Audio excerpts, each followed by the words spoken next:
So I'm going to get the recording up and running, and I've already gone through the whole run and the spiel of what happened last time, so I'm going to go ahead then and shift the map over as you all begin your travel. I almost said descent.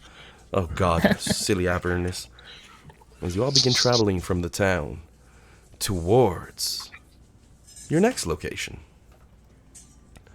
With a bar behind and friends left staying relaxed there, you find yourselves on the top of your ship once more, the Dawnbreaker, as remembered by Dan, 10 points. As of right now, the ship's... No worries. Wasn't even loud. As of right now, the ship is on essentially cruising speed. Now, I do know I have it pointed south and you're traveling east. I'm using an old map, but it's lengthwise. Cut me some slack. Pretend you've rotated. Like, spin your monitor. Spin your monitor. You'll get the same effect. It's D&D. Use your imagination. Yep. I rotated the image and everything went straight to hell for 5 minutes, so I was like, you know what? I'll just use the map. It's fine. Oh, God. So, hovering along at 100 feet per turn, essentially, is the boat's present regular cruising speed as you lift up and start to float away from the town of Devil Traders. Dang, Fergus. We're all a little jealous. He's obnoxious. I'm so sorry. I don't know what to tell you guys. You know what he's like. Thinking of taking the bone off him because he's been such a dick with it. Do you think we have any sort of problem when it comes to Fergus? I have a problem when it comes to Fergus. He's a shithead. He's so cute. He kept coming over and putting things down at my feet, like, here, you take this. And I'm like, I'm not that important, buddy, but sure. Might be acting like a little asshole because he thinks my door is closed, but it's not. He just needs to push it open. Oh, yep, that makes sense. My cats will just claw at the door if it's closed, and I'm like, you're never even in this room. Did you hear it close and come running? Like, no. But, so, as you make your way out of the town, a very small volume of snow is falling, as the slightest of snowstorms has begun.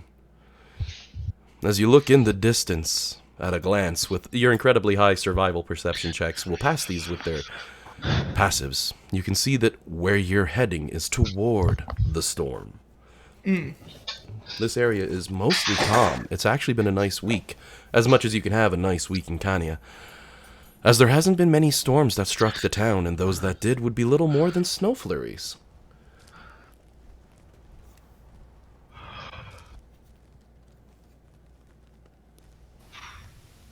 Traveling at your present speed, it will take quite some time to get there. But with the repairs freshly performed and a new crystal installed. What color did I say it was? Red or orange? Bright cherry red. Almost looks like a ruby. Maybe a garnet. Hard to say. But it's a large red chunk. Sits wonderfully where the old one was. Slow drips of water falling onto it to create the combustion to launch the ship forward. So who's driving?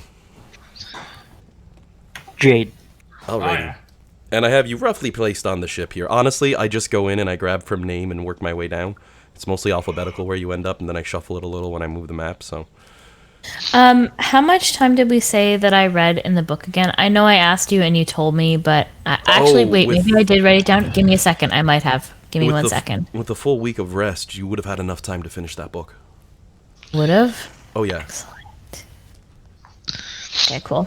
I think you gave me, because I was training with the sword for like 2 days, so I think we had talked about... I think I wrote a note. I did. I read 32 hours the last time I asked you. Look at me taking notes. Oh, sweet. Never mind then. So it was close, if not finished. It's 40 hours. Yeah, well, what I was going to say was, could I finish it on the trip over? Or at least work on finishing it? If you take it slow, you'll have the time. But as you know, your boat travels very fast. If you wanted to. As of right now, you're literally lifting off from town. With Flux sort of walking towards the front, rubbing her chin like, ooh, I could get in some reading. So I like that. I did forget to check. We had a full week of... full week downtime, correct? While she was training? I believe the party wanted to take a full week off in the entire time for downtime, for training, for etc. Cool, because that means I could have gotten Like all of my spells. I'm gonna say I got 2 3rd-level spell scrolls created. Well, here's 32 hours, and there's 48. So it means I only need 10 plus 6. So I only need 16 hours left. Could I pull an all-nighter and say that I finished the book and I'll take a point of exhaustion? Well, with the full week, it had only taken a couple days for you to finish off on those techniques, plus your downtime on those days, because you can only do 8 hours training. I'd just say at this point you could definitely have pulled the book without having to do the extra exhaustion. Okay. Okay, cool. I just wanted to be as honest as possible and say that I did write down a time and it was 32 hours. So. Oh, yeah. Usually in this campaign, we've been very strict with the fact that you have no time to do anything ever because you're always running. So this was a very rare opportunity for the party to sit back and be like, okay. I could actually even see at one point Flux walking over, sitting by Nimbar in the study. Nimbar doing his writing in his scroll that he's working on as he's translating, and Flux just flipping a page saying, it's very quiet here. This is a great place to read. And that's the whole conversation.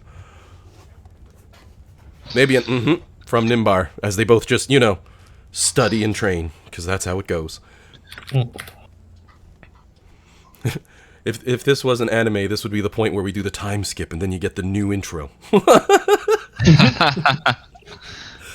Oh, my word. But definitely add that onto your character sheet there. And don't forget, you've also got that belt, so, I mean... Yes. Somewhere, some bad guy somewhere just shivered in fear, like, what the hell was that? I do enjoy the fact the very last thing that happened with your old blade is you hit it against the final boss with quotation marks around that. And he goes, oh, that can't hurt me. And you, like, throw the sword like, are you kidding me? I just got this awesome thing. And it's like, Smiler's like, no, this is the awesome thing. And you're like, yes, it is. So, is Jade driving the boat? Do I have you all positioned roughly correctly here? Looks good to me. Because it's... And yes, I'll drive. Perfect. I'm fine where I'm at. I mean, obviously, it's going to be a bumpy ride at some point, so it's important to know who's in control of the boat for checks and runs and all that sort of stuff. Flux at the front and everyone else positioned as they are. So, Jade, how are they getting there? For the record, I've took 2 scroll of fly for all the spellcasters who can cast it. But he told us that we can't fly around here when we get to the dungeon. For this particular one, yes, but like scroll of fly is always helpful. Okay. Yeah. I had a clarification question actually. I'm trying to remember. We found out that like we can use the short range teleports here again. Was that a thing? Because I remember there was a discussion around it, but it was like a couple weeks ago. The bad guy teleported in the middle of town when he was fighting you guys. Yeah, we spoke with the scarecrow and we were told, well, on this, I think it was like disc, we were able to. This one area is stable enough that teleportation is possible. And I will say, as Nimbar says, that he's going to be writing up 2 scrolls of flight. And he has them ready and he's put them away. Lulu's going to look up with big saucer-wide sparkly eyes and go, oh, wow, Nimbar, that's really thinking 2 steps ahead. That's smart. You wizards. And she nods. Lulu's admiration. A wonderful thing for the party to generally carry. Oh yeah, I'll basically spend my time just copying from Nimbar's book. Yeah. The main... That way, one of these days, Flux can fly with you with a... Fly with you there, Lulu. Lulu gives a light scoff, says, oh, I just turned to a mammoth. She jumped on my back and we kick all the ass. Oh.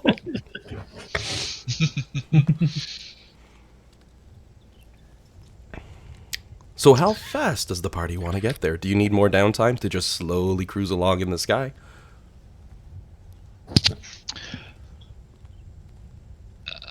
I don't have anything downtime related to do, so it's up to the what's the traditional word for them? Freaking nerds.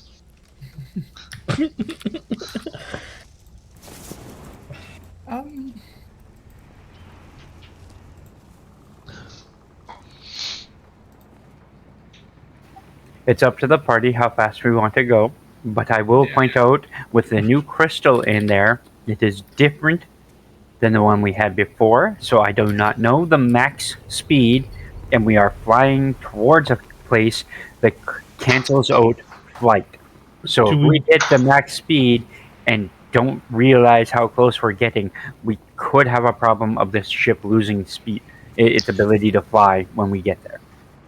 I thought the idea was to fly until the mountains were, the mountain was in sight, then slow down, and then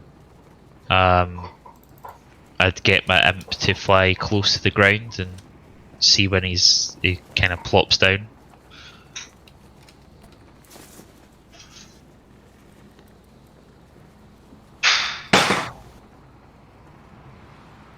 Oh, you figured it out, Fergus. Come on in then.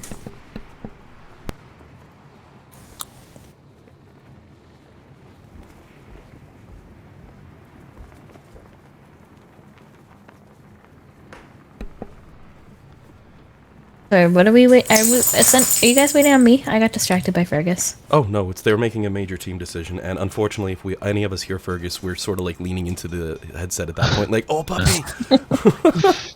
I mean, that was proven last week when we all showed up, and Fergus is like, "Who's gonna give me attention?" And everyone leans forward. That's a good dog. The team's presently deciding how fast they want to get there. Jade has made some points about the stability, while Alec has basically said, I've got nothing to worry about as far as time's considered. I'm good to go. I don't need anything further. Yeah, I'm not in... I'm in no rush. I just take the time that we need and play it safe, and I don't lollygag, you know? The balance. Did we want to go, like, find out what the max speed is, just so that way we have that knowledge? I imagine that's the first thing Jade does as soon as we leave the outskirts of the town. She's a quick burst of, oh my god, we're going to die. Oh no, it's fine.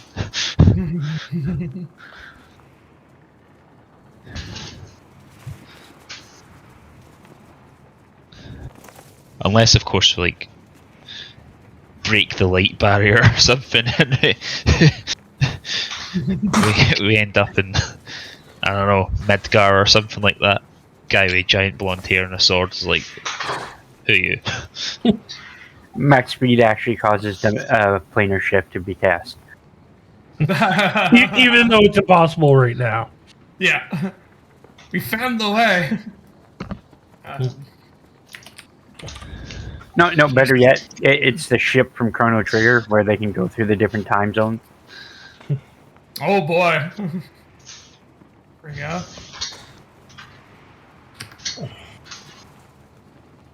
Get some.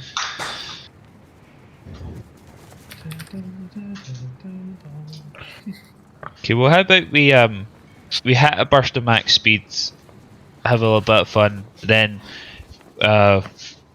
when we see our destination become visible, we slow down and do a bit of scouting so that we don't crash the new ship. Yeah.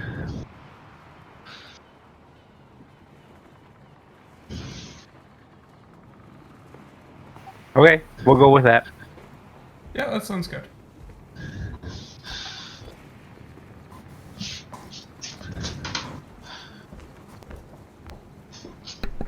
Alrighty.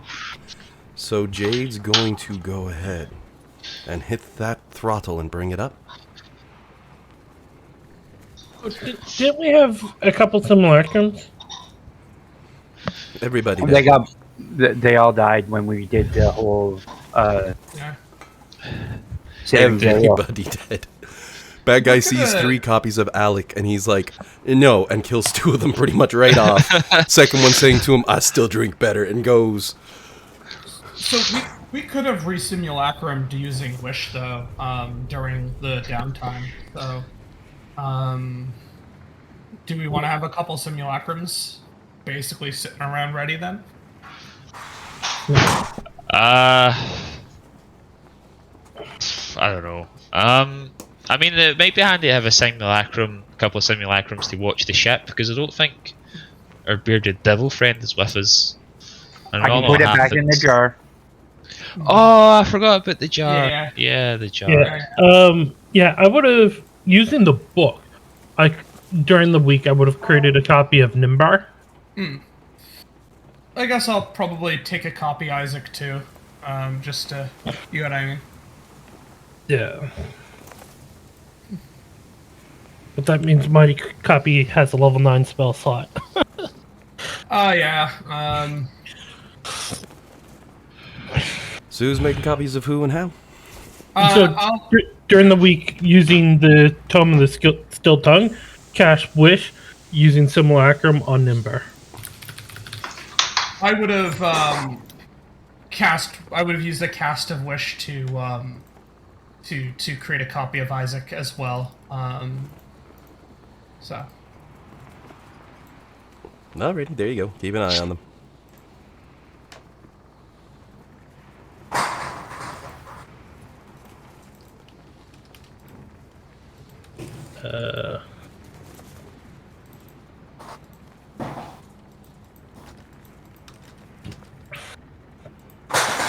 Just make sure to modify them for any things that they would or would not have, gear they would or would not have, etc. You'll have to rebuild them. But hey, that's what it means to be a spellcaster. You gotta deal with all that bullshit every single time. And we're just gonna give you a minute or two to do that before I say what happens as Jade probably smiles and throws the throttle down. With reserve, mind you. I know you're not silly enough to just crank it, or are you? Don't tell me what I'm willing to do. Is that a case of recklessness or cat curiosity? This is why I'm asking. Jade is, but the party is with us, so he will be conservative enough to keep his meat shield and stuff alive. So he will slowly bring it up to full speed. And I will say, as you're cranking that handle down, and like I say, we're going to take a quick minute, just so our spellcasters can finish modifying their new simulacrums. As you're pushing that throttle, cranking and pulling on the handle, it's very steampunk in design. It's got like a bicycle handle style grip, like a brake, except that's for the throttle, which you grind and then pull up on a bar in order to get it to go. Oh, it's definitely going to be faster than it was previously. You find that out not even halfway through the pull, as you've already beat your old max 500, but we'll get there in a minute.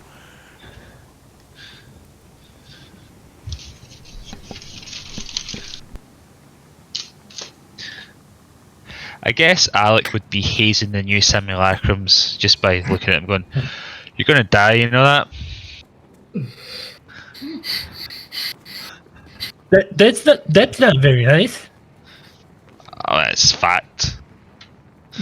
Two of me died just like that the other day. Gone.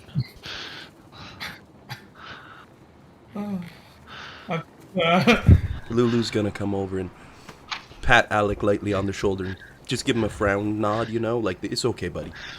You don't think you're going to miss them until they're here, Lulu. That's the thing.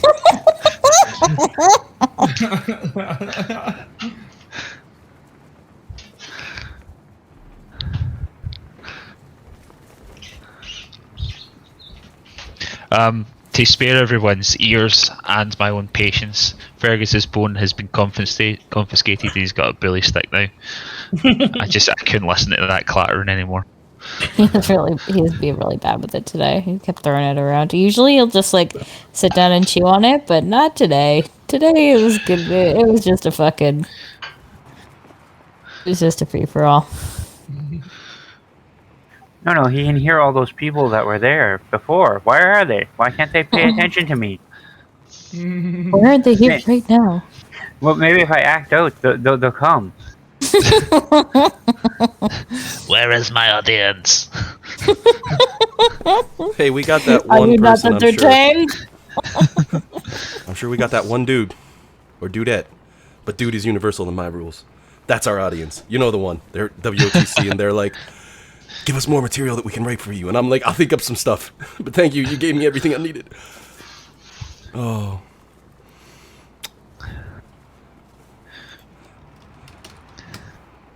So spellcasters, how you getting? I am good. Alrighty.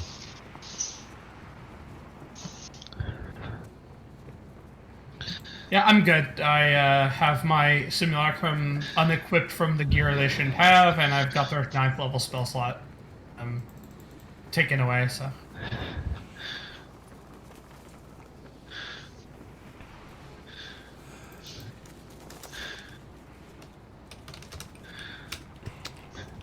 So, for some numbers.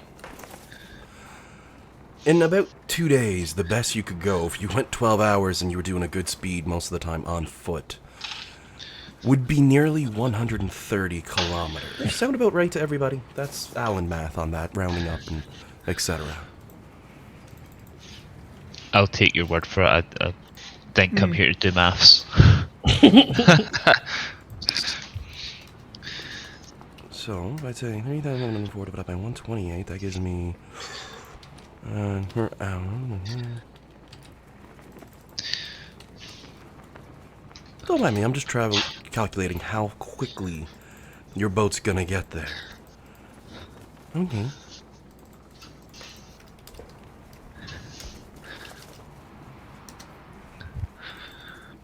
Okay, that's really quick.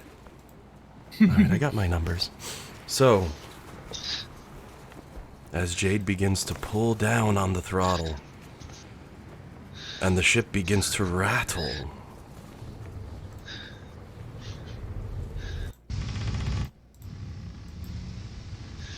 ooh, that was not as smooth of a change as it was supposed to be.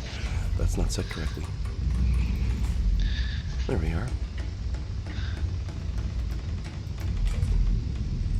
You quickly find, as you pull that throttle, you've already hit a speed of 500, and that's a 500 per 6 seconds, you know, the usual calculations for D&D. You move with such sudden speed and intense ferocity that the front of the ship even makes a small divot in the air as you're pushing 1,500 by the time you get that throttle all the way down. It becomes a struggle for anyone standing on deck to stay to the good. You can move around freely, but holy wow, are you ever cutting a line. Even as high above the ground as you are, you can see a line in the snow being left from your vapor trail as you throw that hammer down.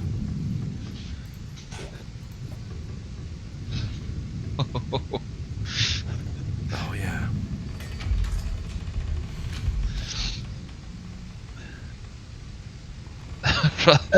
Okay, this was a good test. I think we can slow down a little bit, my friend. Poor Nimbar holding on for dear life with the other Nimbar holding onto him onto a wall for dear life because they're small. They're rattling with everything they've got. I'm sure Bellamy right now is probably grinning from ear to ear like, faster, faster! Sorry, I had to say it. After the initial throw up from the hangover. Yep.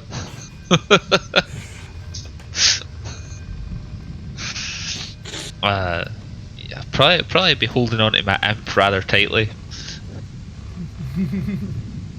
Yep, he's hanging out my tail like, whoa, boss, I ain't never seen nothing go this fast ever! The ship shakes, rattles and rolls. Dan, as the one piloting, have Jade give me a perception check.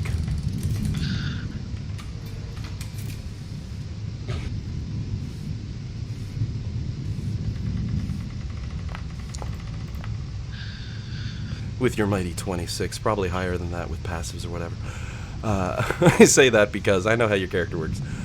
Though if that's the 15 plus 11, 26 to default, with that, you've noticed something important.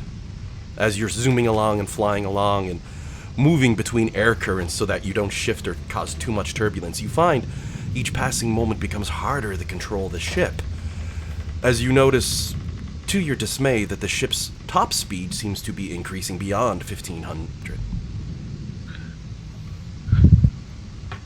It's going faster by the second. I'm going to slow it down.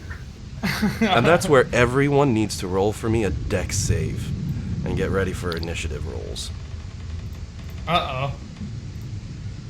Alright, bring out my character. I was on mute, but this is a reminder for everyone to hit VTT before you roll. Thank you, Jillian. Welcome.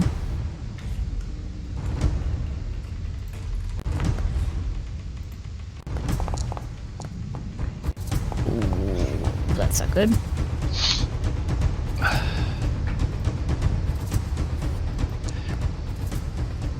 We're not standing outside the dungeon, so there's absolutely no way I would have cast Gift of Alacrity, because we just got this ship. Why would something go wrong? Of course it goes wrong.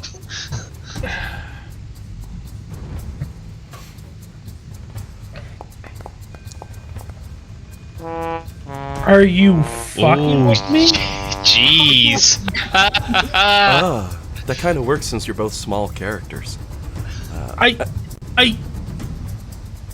Oh, I forgot to put Lulu on the ship. Whee! Let me just grab Lulu, and we're gonna toss her right behind Flux. Roll her into the roll as well. Don't forget to roll your initiatives at this point. Oh. Yes, you mentioned. Sorry. Oh, poor Lulu's dead last. There's no way. I did it backwards. I rolled initiative and then and Courtney, I will did let the you save. know. I'm not sure if you know I this. thought everyone was rolling ones in initiative. I wasn't. Or maybe not. I thought. Nope. Just Those for were my Courtney's deck benefit saves. on this one. If you take a peek on top, I don't know if you were aware. If you click the little bell on the top right where all the options are, if you, oh, never mind. You're not on the map at the moment. You can control individual audio music streams there, so. What I will do is I'm going to toss in a print screen onto Discord right under pictures. So when things change, we'll have a good shot in there so Bellamy can see. Courtney can see. See, I did it again. Come on. There we go. I love alt print screen, so you don't see all my other screens that are open. That's what the party's presently looking at, and that's pretty much the only scene you'd need as they're flying like a bat out of hell. So, Nimbar and Nimbar have both failed with a 1 on their rolls. Oh, and Isaac got... Oh, that's initiative rolls. Okay, just wanted to make sure. Oof, everyone else made 10 or better, so you all managed to not fall prone. Both Isaacs tumble over, grabbing onto the grid of the deck itself What? as the ship speeds up. Or not Isaac, sorry, Nimbars. I went back to Isaac because you had the initiative rolls. Oh, yeah. Sorry. Mixed me up. And I'm gonna roll Bellamy in. Courtney, I have rolled for you. I rolled a 2. I'm so sorry, you got a 7. This makes sense, your character's hungover. You still go before Flux though, so you know, all is normal. No offense, Jillian. That's okay. Flux is meant to annihilate, and she usually does it quite well. But it's like a rule that certain players always roll high and go first. Like Jade, who's presently on the throttle, which he lets off, as he said, as we start. And, as you do, horror and dismay, my friend. The ship's not slowing down. The throttle no longer has control, and the engine's on full blast, and going faster by the moment.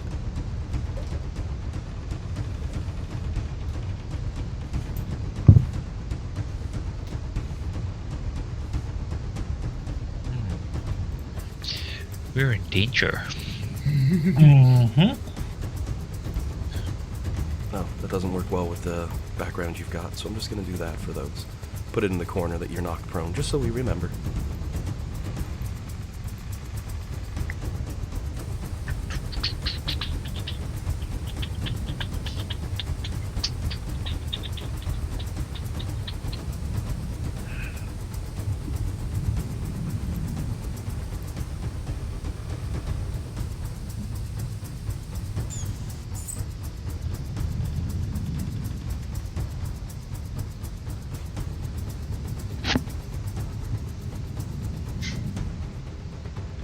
When I try and slow down, is it just non-responsive, or does something seem broken? It would appear as though something has failed. As you try to release the throttle, there's no release. The handle opens, the cable's good, but it's not slowing down. This ship only has one means of control. Go fast or don't. Stop. It always drifts to a stop eventually, but the throttle is the only thing that throws it forward like a sled. It doesn't have brakes. do you think Dusty is, the Michelin Man?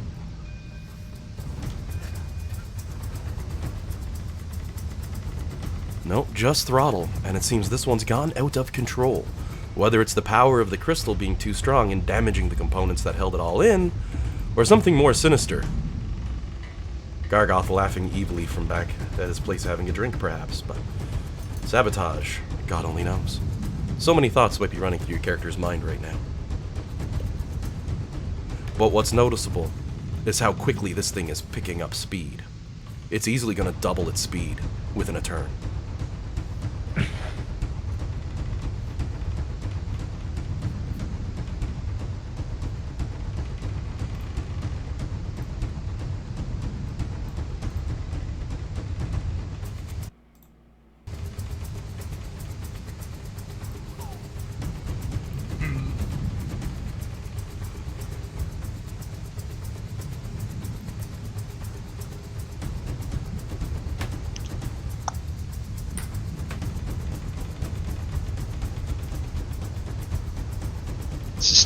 Still Jade's turn?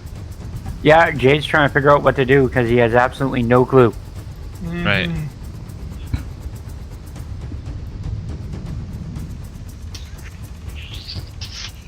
Luckily, we're still got our artificer with us, so I'm sure he'll have this. Oh wait. Can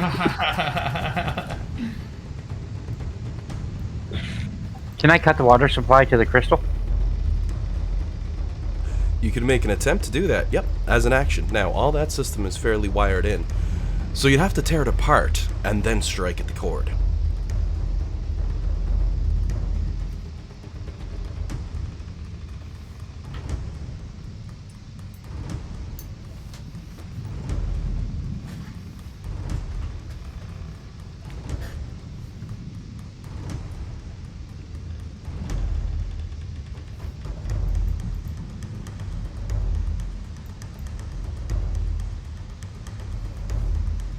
Sort of like trying to get to the tank of gasoline inside of a car.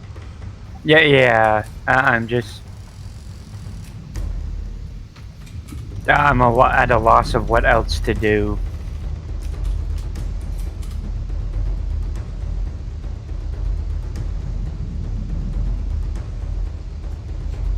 For now, I'll just concentrate on trying to keep the ship stable while everyone else tries to figure out what to do.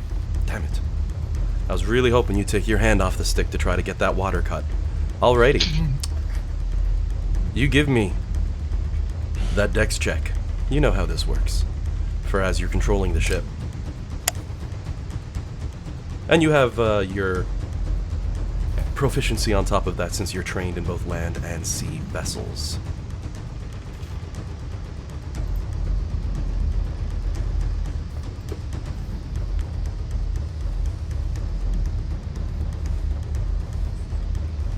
Is it mine, or are we looking for the ship? Oh, pardon me. It would be yours. You get to use your proficiency and dex bonus to control the ship. It's a little different when you're attacking. Oop, that was me. It's a little different when you're attacking something. I've been shooting flames out from the back of the ship randomly, representing what's going on. Okay, so you want a ability check for dexterity or saving throw? An ability check for dexterity, which you're proficient in for this specific check, since it's controlling a vehicle.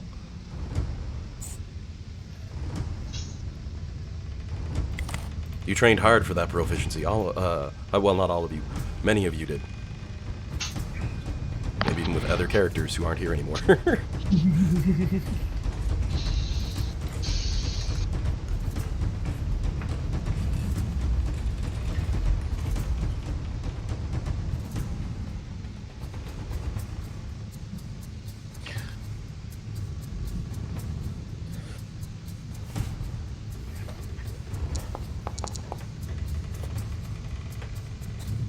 With a 30 and both hands on the stick, the ship fights hard against you, against the currents, against, well, the sheer explosive capacity of its own strength. The wings strain hard against the air as you burn it forward, straight on, into the oncoming snowstorm. But you're able to control the vehicle. You're never so happy that you didn't take your hands off that stick for any reason, because you know if you did, this thing would spiral out of control. the rudder vibrates behind you dangerously. And I will point out to They do. everyone that I've lost the throttle control. All right. You can. Were you about to say something there, Jillian? No, sorry, just Fergus again. Okay, yeah, fair enough. You being a little shit? Yes. My condolences. Dogs can be little shits. My cats like to steal Olive's Andy's scrunchies, so that's the only shitty thing they do that we deal with, and a few other things, but, you know. He's just in a mood today. I think he's mad because we left him in his crate for a couple hours last night because we went out for dinner. Oh. Yeah. So I think he's acting out. That's what my theory is. How dare we not dedicate every waking second to him? We got No, launched. we're assholes. There we go. Isaac's turn. Somehow we... Oh, I know what happened. Yep. I begun combat before I was ready. Isaac's turn. And it's the clone odd. Yeah. Oh god. I do not know exactly how this fog machine works. I'm not one of the trained people. I'm trying to think of what I can do to try and maybe make our situation a little bit better. I will also state at the start of your turn the ship's speed increases by at least 150. That's not pleasant.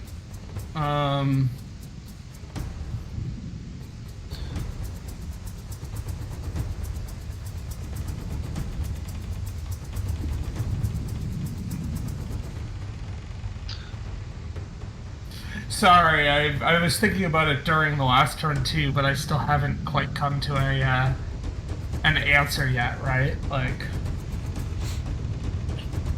Well, I doubt anyone expected the DM to watch Speed last night, so...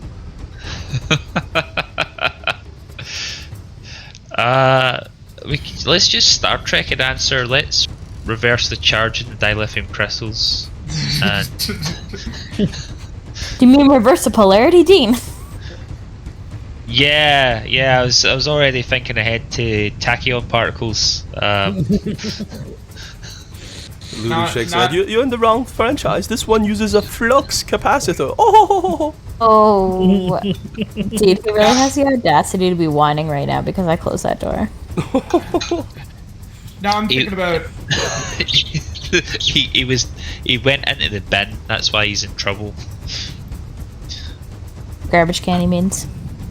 Yeah, Oh, the yeah. bin. They've been playing with me long enough. They know. Do you? Well, they should. I had an addiction to Coronation Street for a while there, so a lot of the slang wore off on me. Rubbish. That's probably one of my favorite little curses I ever heard is rubbish. I'm like, really?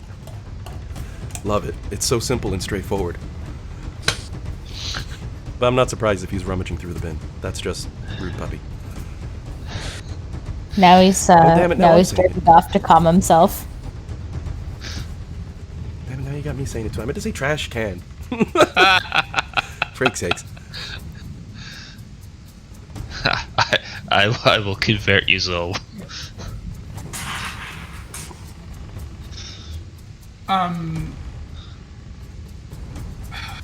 I would know the mechanics of the ship well enough to see if I can recognize if there's anything broken.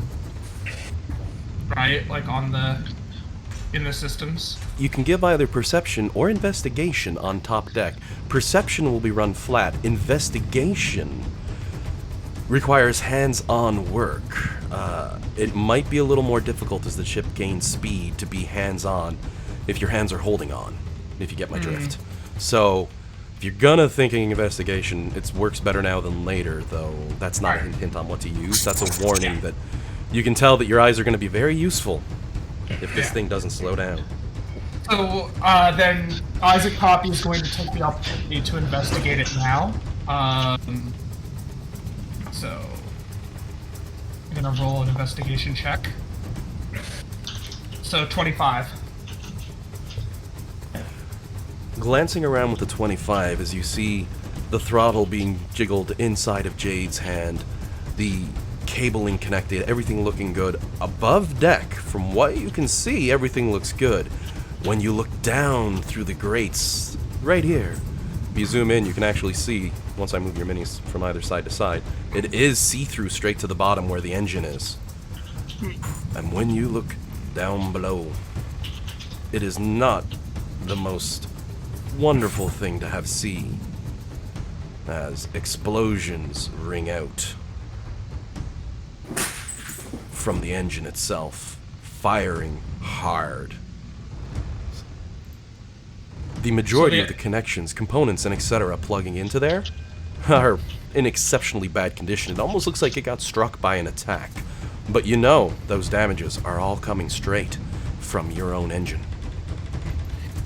I'm just gonna shout over that, like, the engine's tearing itself apart and that the connections are all damaged.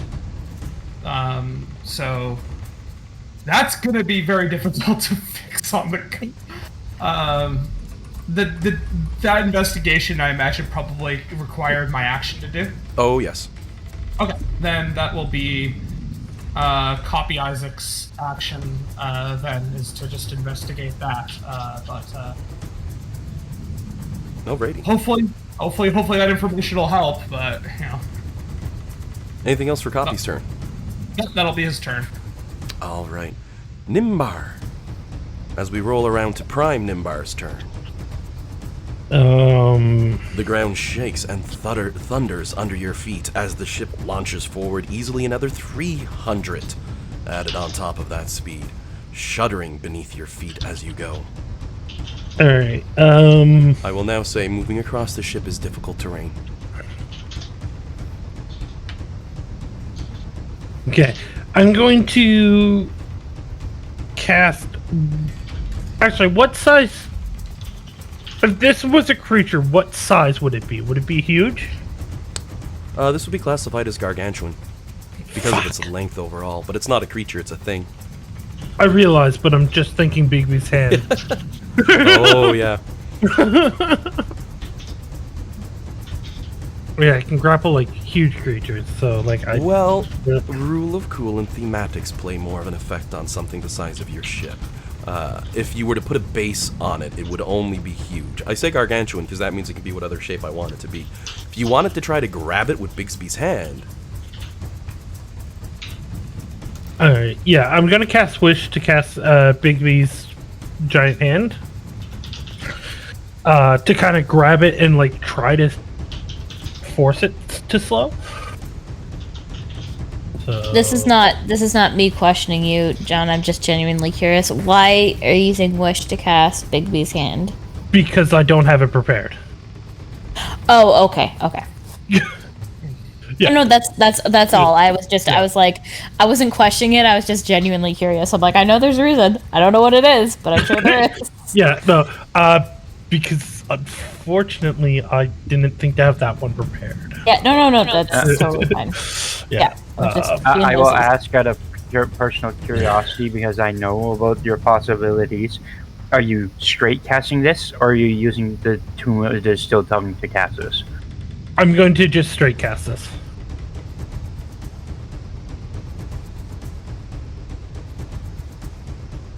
Alrighty. So you're just going to have to try grapple and stop the ship? Yeah. Oof. Well, it's not a creature, so it can't be affected by the grapple condition, first and foremost. But if you're just going to have the fist clench around the ship in an attempt to grapple it, you're going to have to roll me some damage dice on the ship, as it tears through Bigsby's hand, causing severe damage across the entire vessel. Bigsby's hand's ungrasping does 2d8 damage, so... 2d8? I believe for clenched fist, double check. Clenched fist says 48. 48. Oh, sorry. It adds... I was looking at the higher levels. It increases by 2d8. So roll 4d8 damage as your fast-moving ship tears through Bigby's clenched fist. Pieces of the metal shearing off and tearing away. Jade cursing as he sees his beautiful paint job removed. I'll repair it later. First, we just need to stop this thing. And don't blame Bellamy for it, even though you had her clicked. I love it when the dice do that. Now, what I am going to require, however, Jade, give me a dex save as you attempt to control the ship after it gets a piece of it torn off.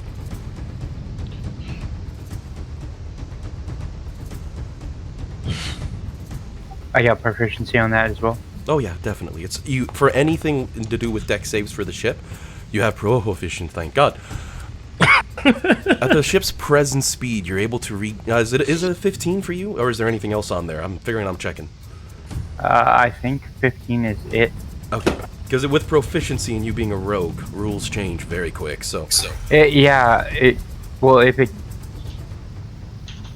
does an ability check count as a skill check? No, skills are skills, abilities are ability. Okay, then yeah, that's it. 15.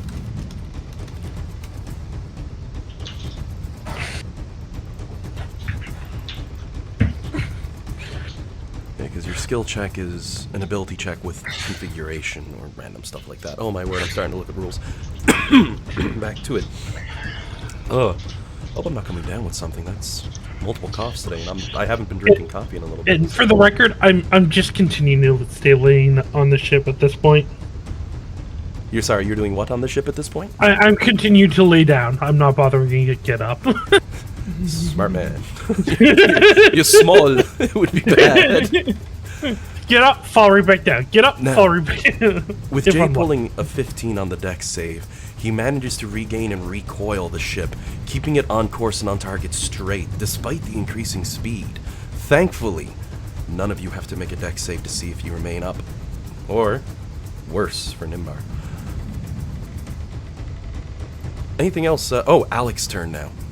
As the ship careens another 150 higher at least, accelerating at such an exponential speed. Okay, right, I know how to pilot the ship. I probably don't know the guts as well as Jade or Flux, but I'm gonna bonus action use go into my starry form into the dragon form. That gives me a flight speed, but it lets me hover as well. So I'm going to pull myself down into the engine room if I can make it. Oh, you want to climb your way around? Or it's just in case I fall off. But whatever's the easiest and safest way to get down there, I'll see if I can get to the engine room. If you fall off, your hover speed will keep you from, falling. Yeah. Which is nice. And does your dragon form give you any form of climb speed or anything like that? No, just flight and hover, I believe. Yeah. Dragon. It's split up the forms in the character sheet to things. Because you could attempt to climb to the underbelly of the ship around it to see what's going on back there. You don't have the clearest view from up here. And you can do that from any point on the side of the ship. If you have a climb speed, it's just regular movement. If you don't, you're going to be rolling a check to make sure you can actually do the climb, you know what I mean? Like Jade would be just crawling around there because he's got his climb speed. Anybody with Cloak of Arachne or stuff like that. Can I go through the interior of the ship rather than round the outside of it? Yeah, you can climb down through the main decks. It will take an extra turn to get there, so you wouldn't see the status of the engine until your next turn. And by the time you get there, you may be out of movement. You know it's that far of a trip. And it's difficult terrain, so that's even with dashing, it takes me 2 turns to get down there. Yep, you're at the front right now. You'd go under here, come back around to get your 30 feet, would put you about here. If you want to go take a peek, though, if you're doing that. Yeah, I think I've got any way to give myself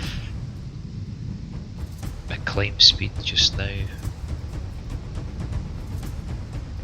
Yeah, I reckon I gotta go through the ship because got a +6 to athletics. Maybe I'll be able to climb. No, I'll just go through the ship. All right. As Alec rushes below deck, taking up the first 15 feet of his movement, which goes like this: 5, 10, 15. You now have clear view of the backside of your ship. Or what's left of it. The entire back has been blown completely clean off. Nothing left now but open air and space behind you, fluttering and burning in the back. With your remaining 15 feet, you can actually get right up beside the engine, though you might not want to. The pipes and ground that it stands on top of burning red hot. But Okay, you well, get fairly close, you know what I mean? Like, it's exposed. You don't need to do the extra trip outside. Okay, if I'm within, if I can see it, is there like any like feed lines or anything that go into the crystal or the engine? Where we've only used 15 feet of your movement, which is just your movement, you haven't actually dashed yet, you still have your action available. You could take a perception check from where you are to scan the engine and components. Basically to see what's left running to it. Okay. Or is there any, is the engine's mechanical, not, or is it magical?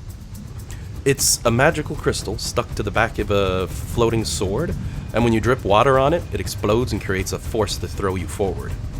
As of right now, it looks like a devil's inferno back there. Right. Can I see the crystal? Kind of, in the middle of the flame and fire that burns. It would be located about here. It's mounted onto the back of the ship. The entire area is piping red hot for the heat coming off of the crystal, and the only thing you see coming off of it beyond that point is just fire. Ooh. Every now and again the audio cuts. It's very strange. Just 1 second here. I'm in two minds. My instinct is to look for, do the perception check to see like a feed line and then like just rip it out with a thorn whip next turn. Or part of me is thinking, would the dispel magic work? What I'm actually thinking is copy number is next. I'm going to just try and wish for the crystal to be by me.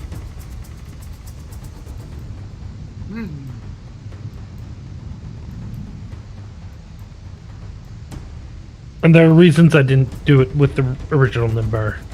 Mostly because I don't want him to lose wish or take the damage and all that fun jazz, but a simulacrum? Yeah. The crystal, is the crystal not quite large? I can still wish for it to be beside me, right? Like off the edge of the ship or on deck of the ship? On the deck of the ship. At that point, why wouldn't you just wish for the boat to start working properly?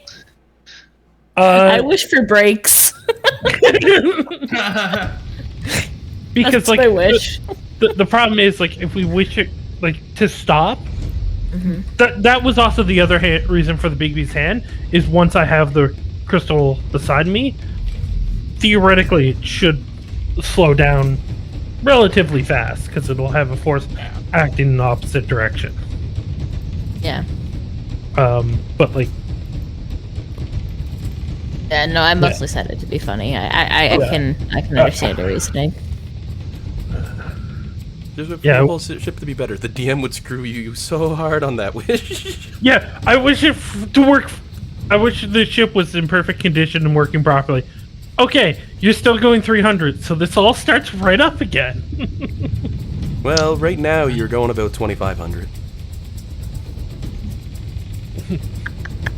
Now that's sort of speed I can say I might go above max fall damage, by the way. And it's water that causes the combustion. Yep. So your character had the option to make a perception check to see what was going on. If you wanted to look close at the engine from where you are back here. Yeah, I think I'll do that.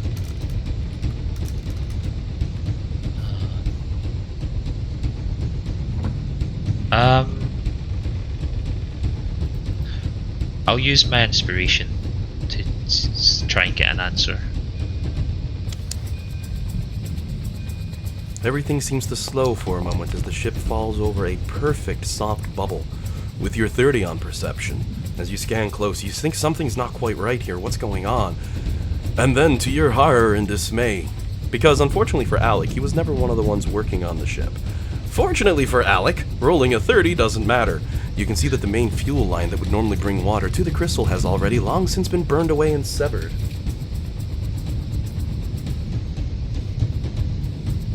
And yet, as your turn draws to a close, the engine fires harder, moving faster.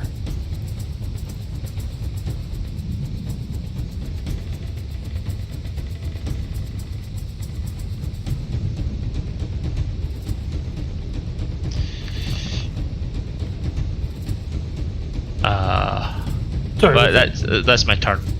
Okay. Done. All right. So, I wish for the crystal powering this ship to be beside me on this ship. And he'll cast wish with that being his wish. Alrighty, the crystal is now beside you on the ship with you on the ship. As your character is teleported beside the crystal.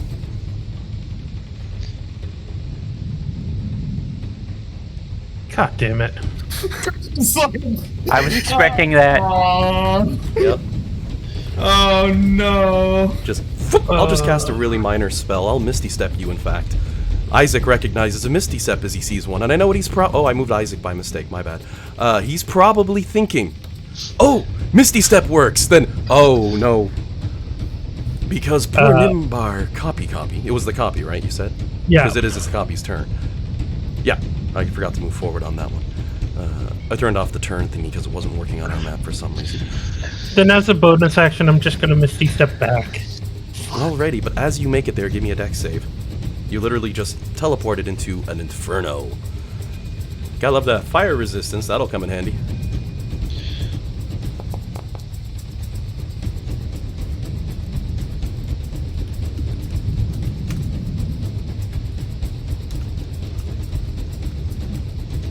You take, I love my dice, 31 points of fire damage as your form is ridiculed in flame as the crystal explodes violently in front of yourself.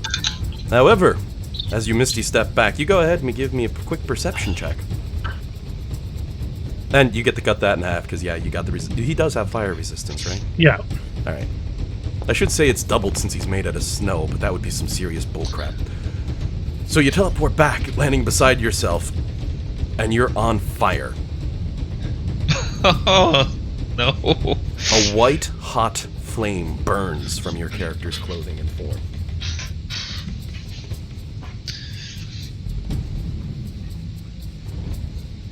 Well, this isn't going to plan.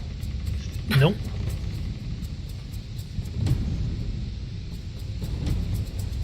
You just see Nimbar show back up. He coughs, out comes a big cloud of smoke. Damn it!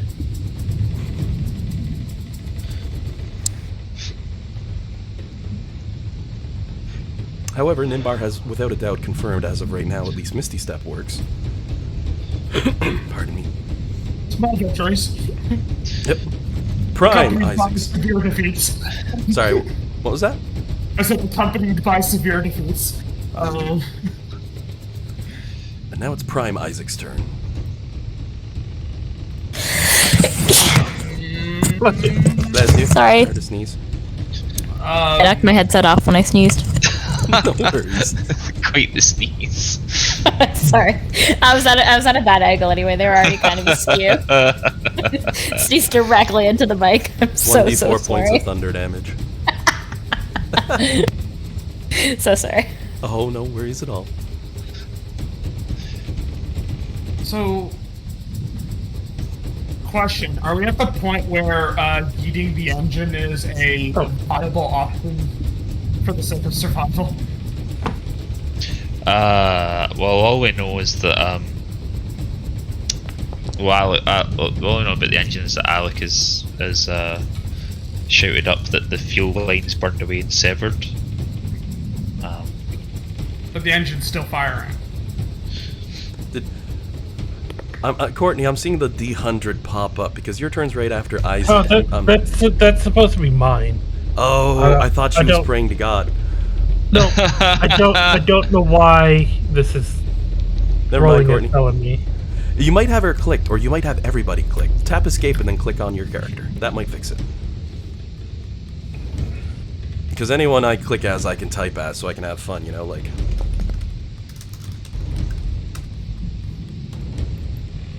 Okay, there we go. If you said it was a white hot fire, is it regular fire? Or is it hellfire? Looks like hellfire.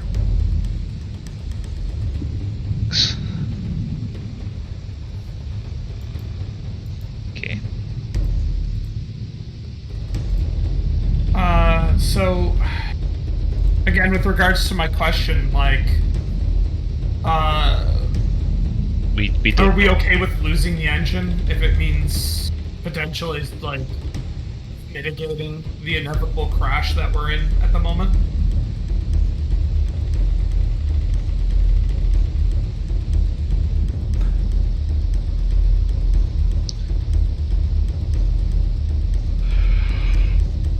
Well, we're going to crash either way.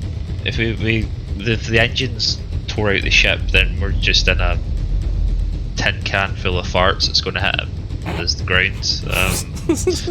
Well, I feel like honestly we're getting to the point we might want to just jump off and like further fall down rather than like attempt to salvage it, because I don't know if we can get this under control now. I don't know how we slow down the velocity we already have, even if the engine is dealt with.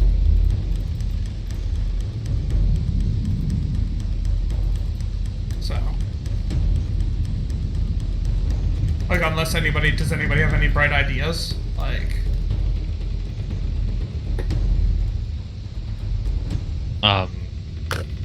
yeah, like if we start to fall, I can reverse gravity and the ship and stuff like that. Like we've got I'm pretty sure both Nimbar and I probably have feather fall. I think I have feather. Do I have feather fall prepared? Hope so. I do. So we definitely have the ability to survive a fall, right? Like, it's just.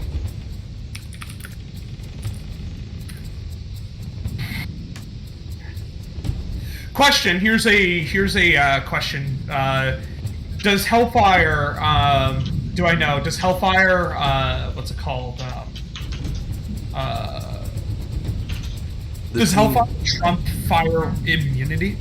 The team was advised of Hellfire in the previous town. They encountered it a little bit. Yeah. It was warned that being immune or resistant to fire damage won't help you against the white-hot flames that Okay, are that's good known to to know. this lair of hell. On top of that's that, good. anything caught on fire generally can't be put out. Yeah. Oh, good. Right.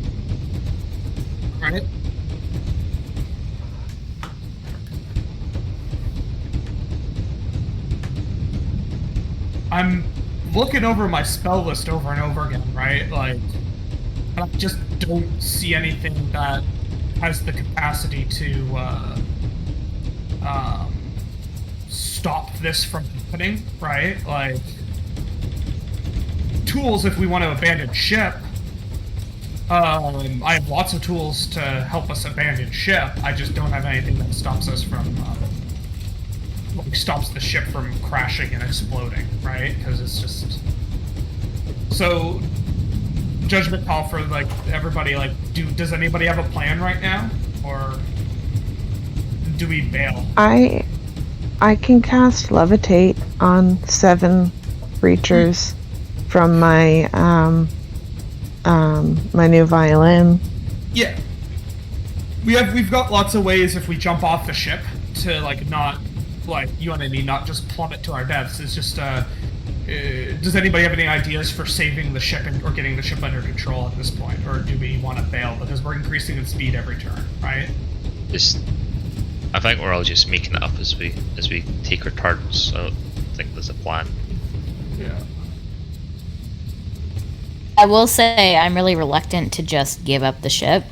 That's, I'm not, I know what you're saying. I'm not saying that you're wrong in any way, shape, or form. We're in a really dangerous situation, but it's also, like, our ship. Yeah.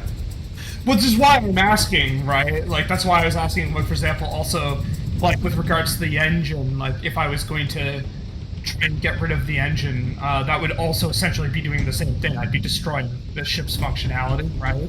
So that's why I didn't want to just do something like that without asking, so...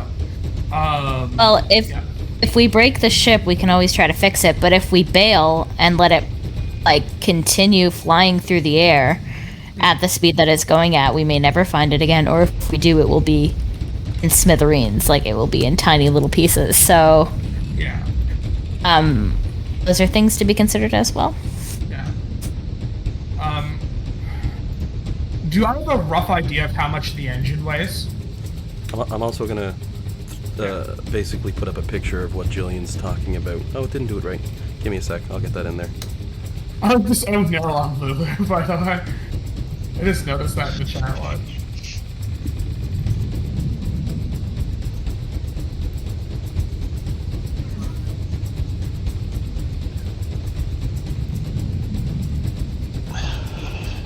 So it's still not playing. Should play. It's going very slowly for me. It's a reluctant GIF. I'll put it in this. Works in there just fine, so that's good. Essentially, Jillian's point. I love that soccer coach. Poor guy's famous on Imager. He's probably happy. I can try, I doubt it'll work. I can try a divine intervention to make the ship slow down. Hey, praying to A God always helps. a literal Hail Mary. Yeah. If someone wants to roll a D100 for me, I can mark it off in D&D Beyond. We'll give that a roll then when we pop around to you. You're right after Kieran. He's... Oh, right, we're on initiative, sorry. Yep, we're giving it a second to see what he's doing in Yeah, this scenario. well, Then we're going to jump to yours. I did ask a question a while ago, and I've been waiting to hear an answer. I don't think we've got an answer for you. We don't know the What situation. was- so you what can- was- response that's not the was that- question that's not the question I asked. I asked Alan if I had an idea of how heavy the engine was. That question wasn't asked a while ago. You just recently asked that one. No, you honestly do not. You've never repaired the ship directly like that.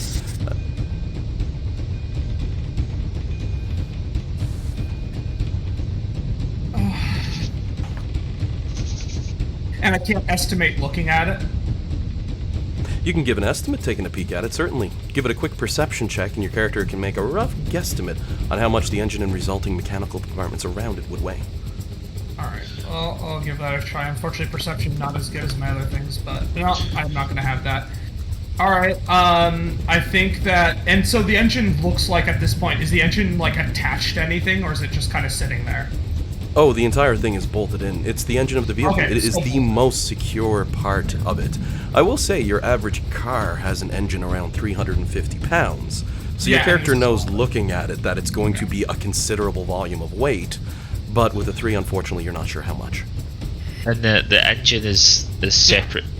The crystal's in the engine, but it's The It engine's can the be- housing for it, yeah. yeah. The crystal can be removed from the engine.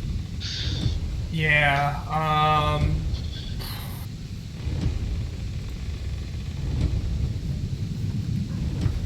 So,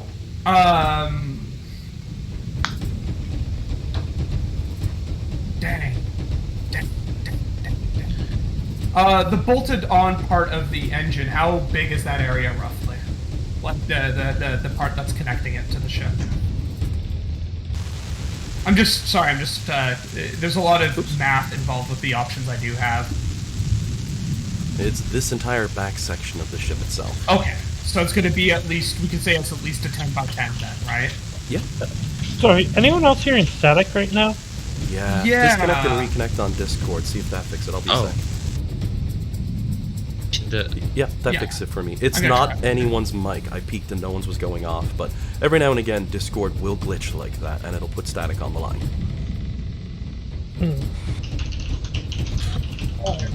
Very quickly check one more thing, and then if I don't have an answer, then I'll probably just prepare an action and... yeah, I'm not going to be able to do that either. Okay, I'm going to, at this moment, then, can I take my action to brace myself, since I don't have a better action right now to take? Like, can I basically prepare to brace if I have to make like a check to stay on my feet or something like that? Yep, you can wrap your arms around some metal pole or do something like that to give yourself 1 turn worth of advantage on any dex save or athletic saves or acrobatic saves or whatever that would come up for 1 time, essentially. You know, the shake free. You can definitely do that. Anchoring yourself would be a different process, but this is a 1-time thing, so you're still free to do what you like. All right, I'd like to take the time to brace because I don't currently have an answer for us. Like, I don't like, so I'd rather, you know what I mean. Like, I'm gonna take that. I'm gonna brace, and basically, if we're still in this situation by the time it gets back around to me again, hopefully I have a better idea. So.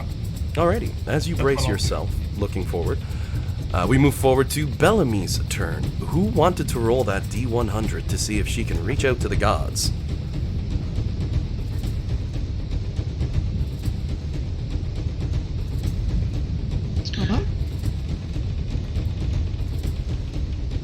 Was the Courtney ask one of us to roll the dice for us?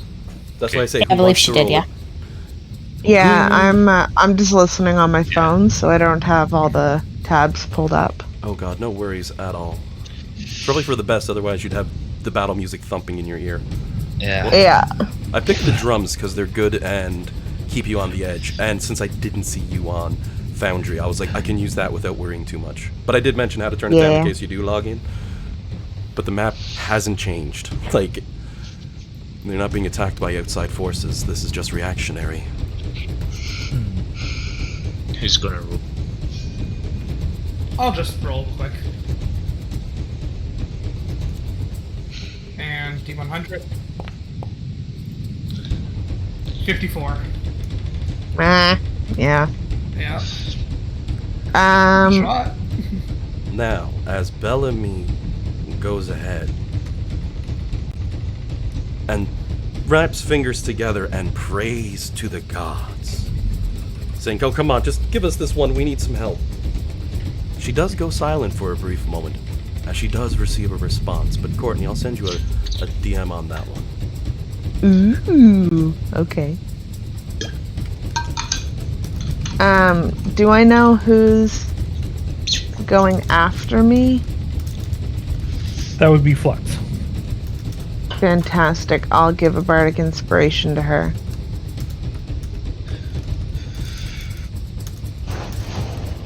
And that'll be my turn.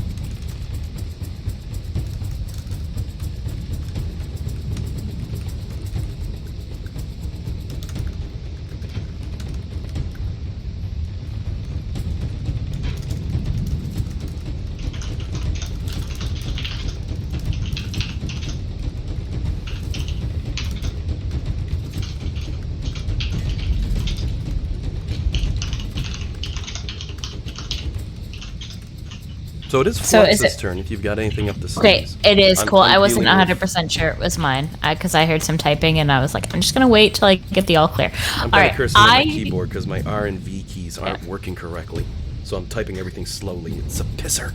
Sorry.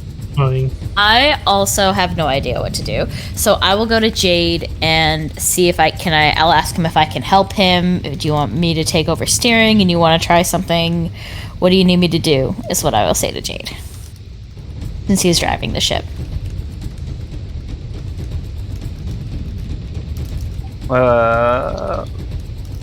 There's only 2 things that I can think of. Is somehow cut the water supply, so if someone can do that. Mm-hmm. Or I have one other crazy idea. Okay. So the water supply is already cut, right? Isn't that what Alec found? Sorry? Yep. Right. Okay. My only other thought is freezing the water so it stops getting fed to the engine, but I don't know. I don't think just a freezing spell is going to compete with Hellfire. So what I'm going to do is I'm just going to give Jade the help action. So that's what I'm going to do with my turn. Whatever he's going to do, I'm going to help him do that.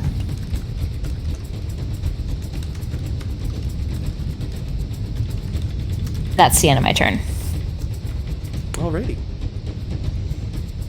As we roll over to Lulu's turn, she looks up and she's like, "Oh my word!" As the ship's going even faster and faster, her ears flapping on her little head as she smiles and looks back. "Oh, what the hell are we gonna do? But it's kind of fun, is it? Whoa!" As an explosion rocks the back of your ship, and it barrels forward even more intensely. But just 1 second, I have to reply to a quick message here.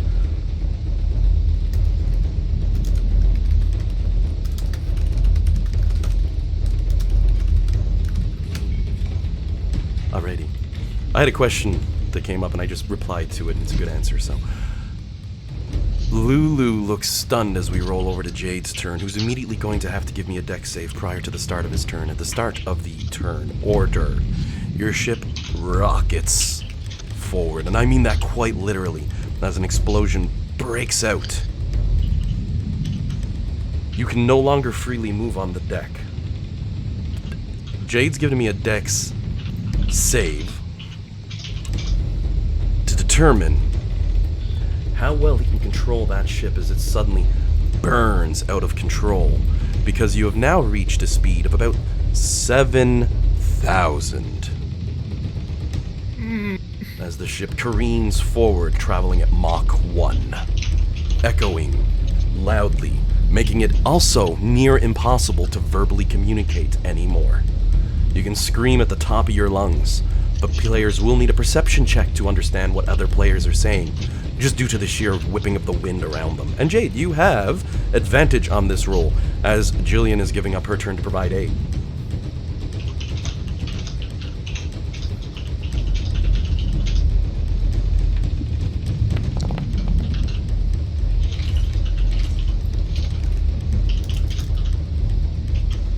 And that reach out to God ability only burns if it works. Otherwise, she keeps it, right?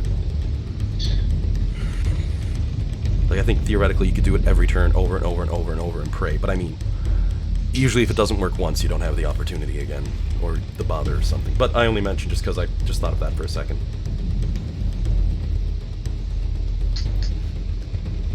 It was always my impression that you can use it again. My understanding of Divine Intervention is if it succeeds, you can't use it again until like a week has passed. Yeah. But if it doesn't, you have to wait 24 hours because it's a once-a-day ability. That's my understanding. I could be wrong. I think that's what it is. That's what I have to check here. Divine. But you're the DM, so if you want to give her more chances to do that, I mean, you are the Divine Intervention, Alan, so, you know.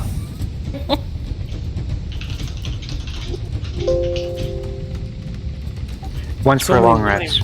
Perfect, thank you. If it succeeds, you have to wait 7 days. Yeah.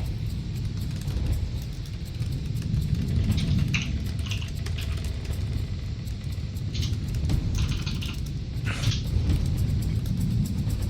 really gotta fix this keyboard or I'm gonna break it because I have to hammer it. Like, it's annoying now because the V and R, it's like, oh yeah, nothing uses those letters. Oh wait, frig. Everything even uses V and R. So like, E-V-E-R-Y. Jesus, I'm gonna get cranky. Fortunately, I have a break coming shortly, but before then, as we start Jade's turn, having pulled a 21 on the dex saving throw, he's able to hold the shift aloft, both hands holding on, Flux gripping with everything she's got as well to give that extra bit of strength and control, as the ship barrels and fights hard against you all. Fortunately, none of you have to make dex saves to hang on though, because that 21 aced the challenge. And, as shockingly as this might be to Jade, it's still going faster.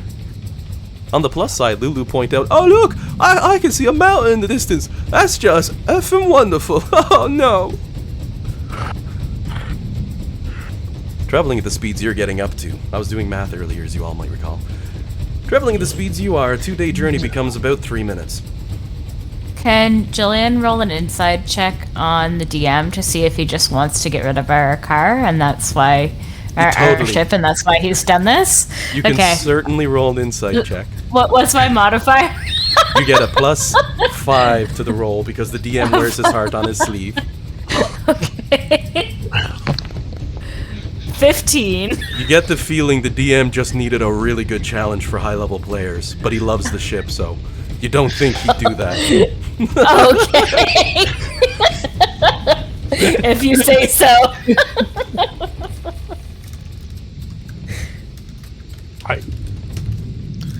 I have nothing left in my sleep, guys. Yeah. I don't know how to get out of this with the sheep and deck. I have one crazy idea. What's that? We can store the ship in the bottle.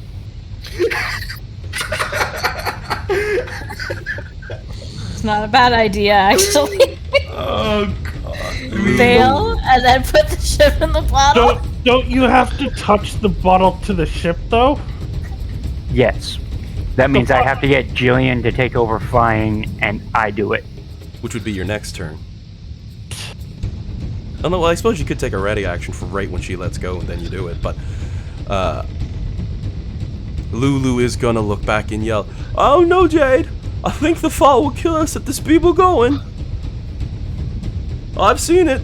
And she holds up one of her little stubby legs, stumbles a bit and grabs on with her trunk, and then goes, "Meow! Splat, splat, splat, splat, splat," bouncing her foot along as she goes.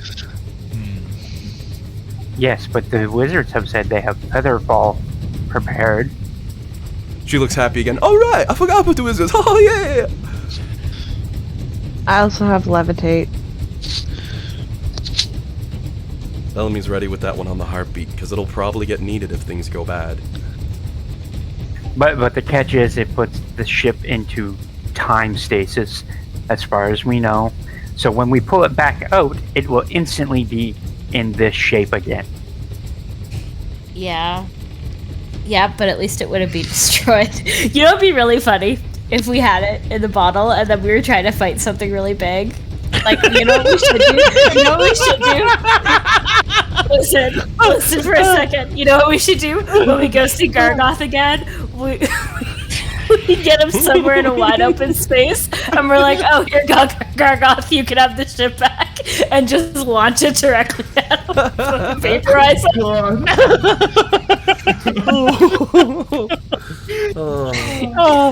Hey, As soon as you said, "You know what we should do," I got the same idea. We've got a nuke in a bottle.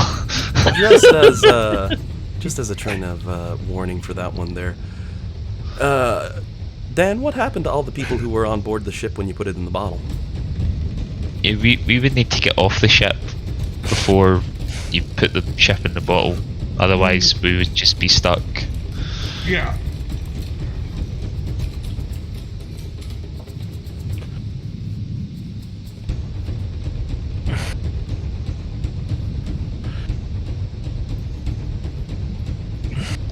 But that's the only idea I have left.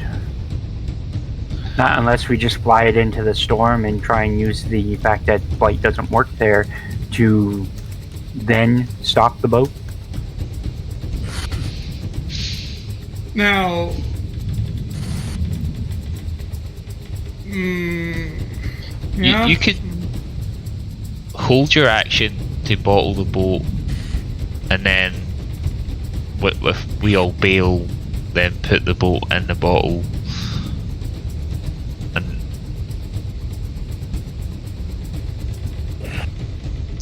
so the thing I'm thinking of, like flying it into the storm, the crystal activates on like contact with water, right? That's what generates the power. So Oh god, is it generating power because it's snowing and it's exposed right now? So the snow is melting and that's what's causing the water on it? Lulu responding with an, "Oh shit! We're doomed!" I do have something I could try. Okay, that's the only crazy idea Jade can come up with, so...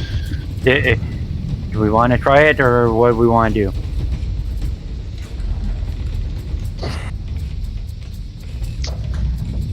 If you want to get ready to do it, if we all end up off it, I guess it's It's like the last thing we can do to save it. Yeah, that's what I was gonna say. I'd rather try and save the ship than just take our chances and hope that we don't. That's the only thing I can come up with. Yeah, I don't have any other ideas. I really am at a loss. I mean, I could try pulling the engine out, but I don't think I would have any luck. Well, the problem becomes then if you pull the engine out, it's still firing. What's going to happen? It's either you're going to propel forward or you're going to propel through the ship. Yeah. I could try covering it. Don't know if that would work. I've got like a wall of thorns. I can try and like stop all moisture getting to it, but Would they? What about the hellfire? Would that not just burn that away? I don't know. It might slow the momentum down enough that we might be able to regain control. Like maybe all we need is a second to just get it slowed.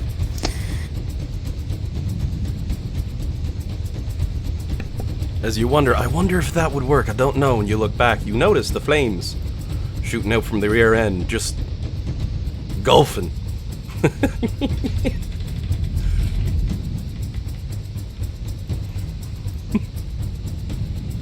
Sorry, I had to.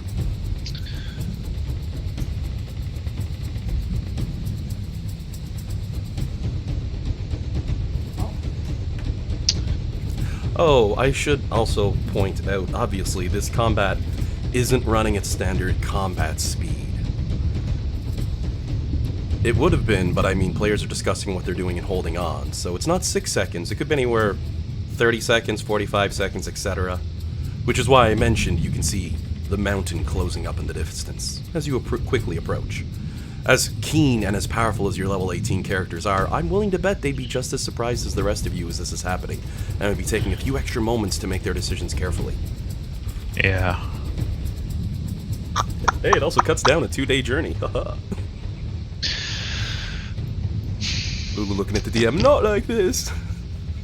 Yeah, I don't think any of us were in that much of a rush to get there right this second.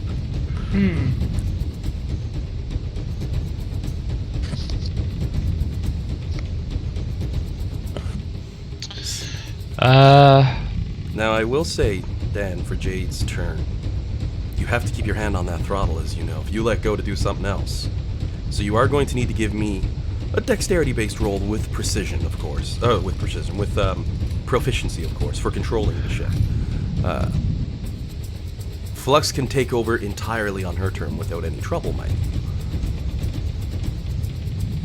But as of right now, it's your hands on the stick. I almost said the throttle, but that would be a lie.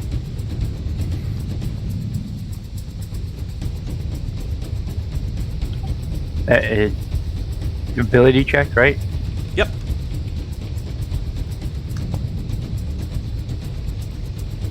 Ooh, acing it. You're almost thinking, hey, I can almost figure out how to control this thing despite these insane speeds. I've never moved this fast. I didn't realize I could pass my divine swiftness to the ship. Apparently. However, welcome to a nice chase, because at this point we're going to see, as you are now rolling, come on, our work, rolling into a storm. Are there going to be any troubles? Magical D20 says...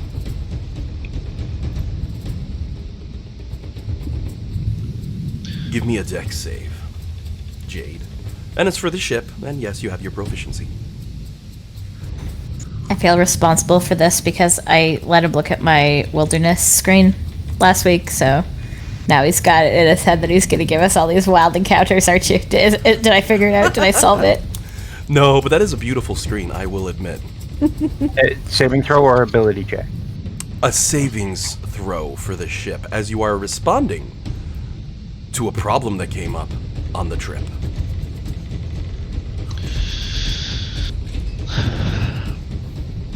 You know me, I like to say the throw, then tell you what happens. I don't need the extra stress on you, you know?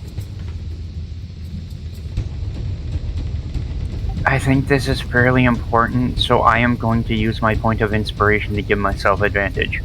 Ooh, shiny. Let it fly.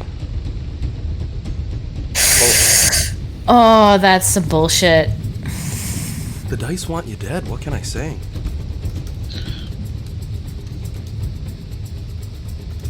A 2 and a 1.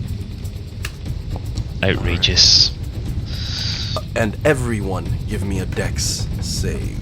Because as Jade manages to control and twist and turn the ship, he looks up and you can probably hear him curse as the gripping tornado of snow that you find yourselves flying into like bats out of hell throw a hailstorm the size of your dice that you're rolling on the screen at your ship. A gigantic boulder.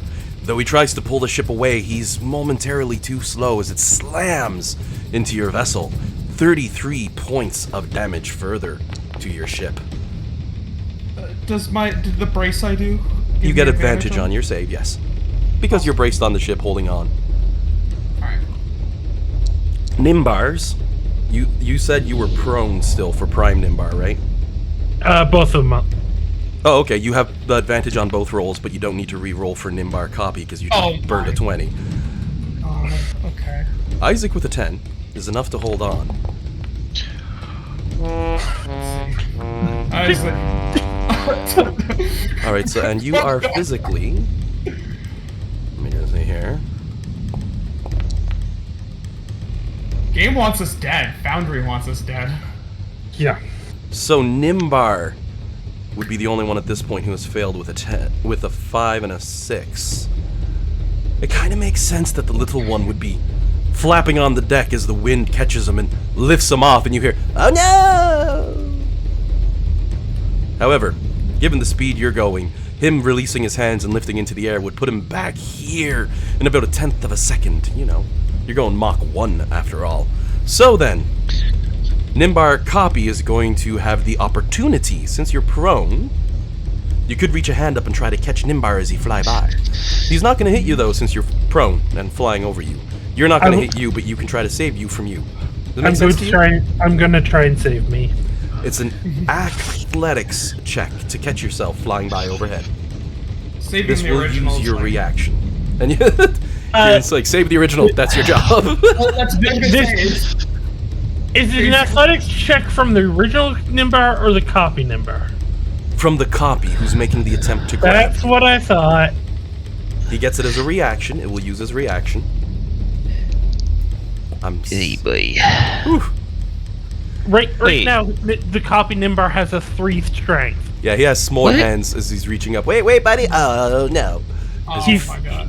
Because he What? cast something other than a spell from Wish. Yep. And I can see the other Nimbar flying overhead, waving a hand like, "It's okay, you try to put your fire out first, brother." However, Isaac, as he flies at you, you have two options. Yes. You can attempt to dodge and then grab him, which would be, in order, a dex save and then an athletics check.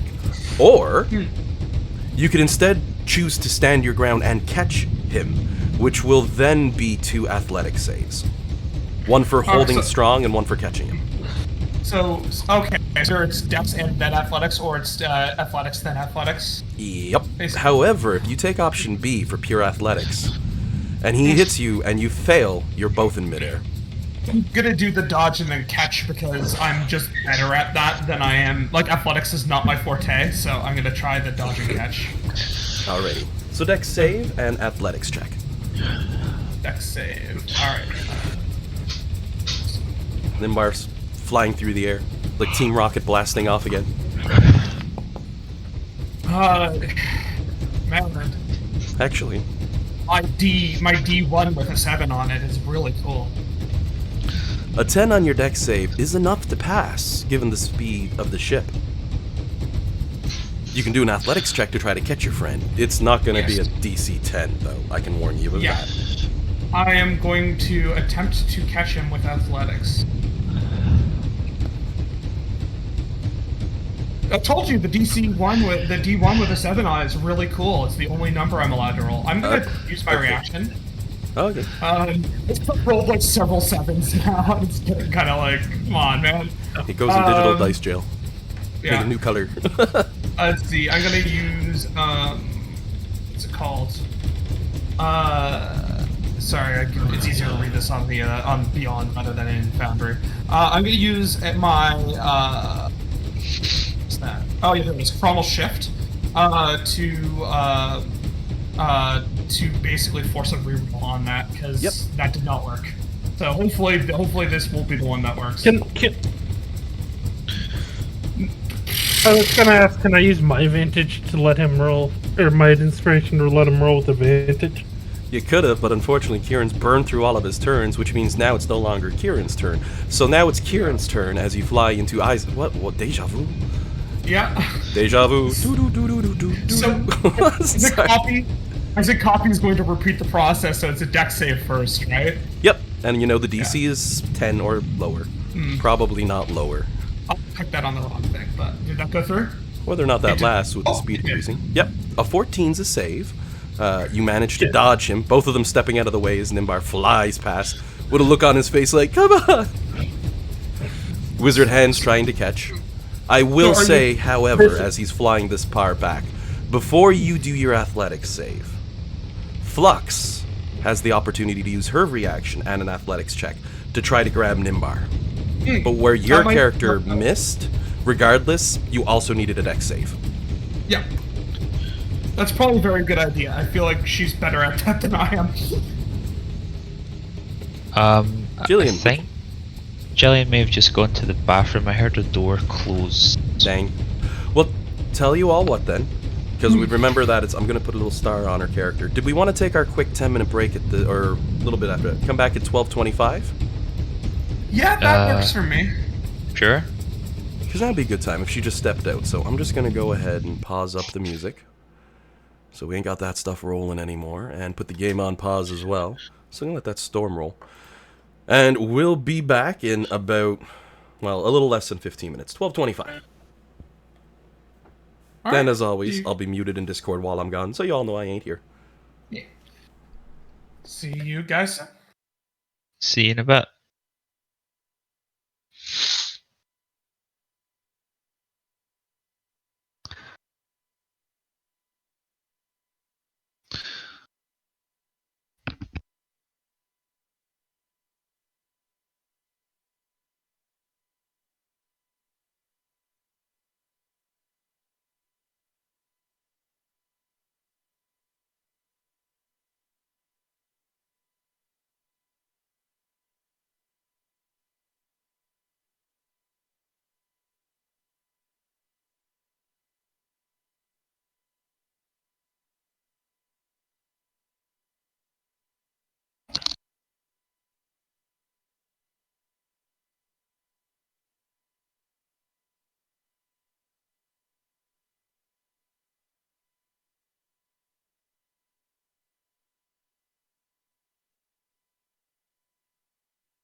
Alrighty, I'm back a little early.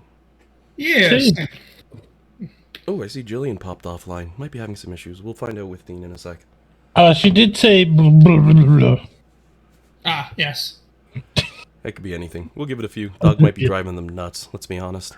Yeah, exactly. Yeah. Oh, yeah, exactly. I just had to make the joke because there's off-topic pictures. Very, very cute dog, but also very high energy.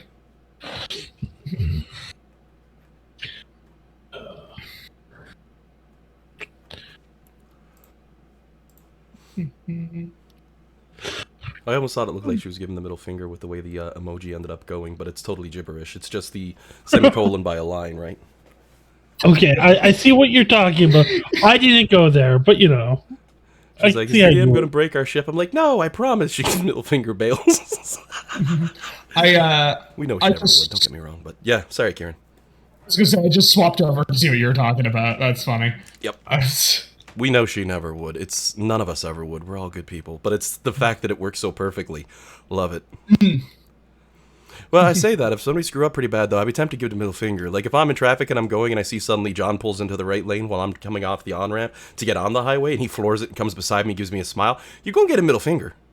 Be fair, like I know you're doing it to me on purpose because you know who I am, and I'm like, oh hi, I'll give you a middle finger now. I'm behind you. Don't worry, I won't ride.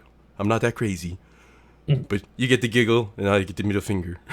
That's about it. But even then, honestly, we all seem the sort that we'd be like, oh, I know them. Hit the brakes. Come in, get on.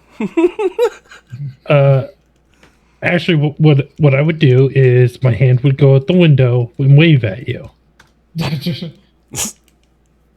I actually did that. Me and a buddy were going to play Magic, and he was behind me. I noticed it was him, so I like rolled down the window, hand out the window, like waved behind me. Oh yeah, I've done that too. One thing I like about driving in the country, if you people know who you are at all, you're driving and just everyone waves from their driver's seat, and it's like, yeah, wave back. I have to wave at you too. I haven't driven here in like 3 years, but people know my car and they know my area and they know my family, so I'm waving so you know we're still friendly and I like you and you a good person and you a good person and you a good person. See one person come and they didn't wave at me. I'm like, who the hell was that? I don't know who they are. They don't live here. Oh, tourist plates. That makes sense. Wave at the next person. It's why the tourists are so happy. Everyone waves at them. No, it's little quaint natures like that in small communities that I do get a kick out of. Oh, I see Dan's back off of mute, so... So did you have an out for this, by the way, other than destroy the ship? Me? Yeah. Everything's planned, brother. Don't worry. I could throw spoilers all day just for you. I'm almost tempted to do it, but it takes willpower not to. I mean, I would enjoy it, but... Yep. I don't see how this is getting out. Like, yeah, I mean, the situation has been getting progressively worse as time has gone on. You're going Mach 1 right now, though. That's really impressive. You ever fly Mach 1 in D&D before? No. Hey, Dean. I hear you coming back. Hello. all right. Jillian having some tech issues there? I'll be right back, guys. Oh, yeah. Shoot. She spilled tea on the bed she was sitting on and jumped up and pressed a few keys in the keyboard. That's the it was something like that. I was actually thinking the dog jumped up or something, because that would be about the same. That makes sense. So we'll give her a few, because she probably has a bit of cleanup to do. I just hope she didn't pour the tea on the computer. I don't think so. Oh, it's one thing I like about Tower. If that happens, I've only ruined a shitty keyboard. Yeah. I'm not too mad that this one's breaking down. It was $20 for it and the mouse. So if it dies, it dies. I'm like, just like in the Rocky movie. If it dies, it dies. It ain't no Razor Chroma. I mean, yeah, it's that. I have a DAS keyboard, so I would be a little bit upset if I destroyed this thing. I broke a Mac Air style external keyboard. I had two, and I broke one of them. And it was the one that used batteries, not the new one with the built-in battery, and that pissed me off. But I digress. I mean, I hate those. Are you talking about like the flat keyboard that they make for Mac? Like, because I hate the desktop. I hate the desktop version of that. Because like, laptop, it makes sense. The laptop needs to have these like flat keys and be small and stuff because it's on a laptop. On a desktop, it's just like, well, this is just it's like this is just less keyboard than I want. I want more keyboard than this, right? Like 99% of the time, give me a silent, built almost like a laptop keyboard for my general day-to-day. That'll do me just fine, or I'll sound like a machine gun. As you're hearing sometimes as I'm typing today, because with keys starting to fail all of a sudden, and I actually broke the keyboard apart on lunch break. Here's a fun one. I look under the cap and I've noticed that the mechanical rubber head underneath the keyboard, it's all one sheet for all the keys, and it's shifted slightly. So the key literally isn't hitting the switch. I just twisted one back and it works again, and I'm like, oh yeah, that'll last a bit. For those people who constantly are spilling things on their keyboard. Oh my. The right keyboard. Sorry, Jillian, we heard of your plight, and all of a sudden we all started talking about all the issues in keyboards and I'm stuff so sorry, John. Oh. I thought it was just the bed.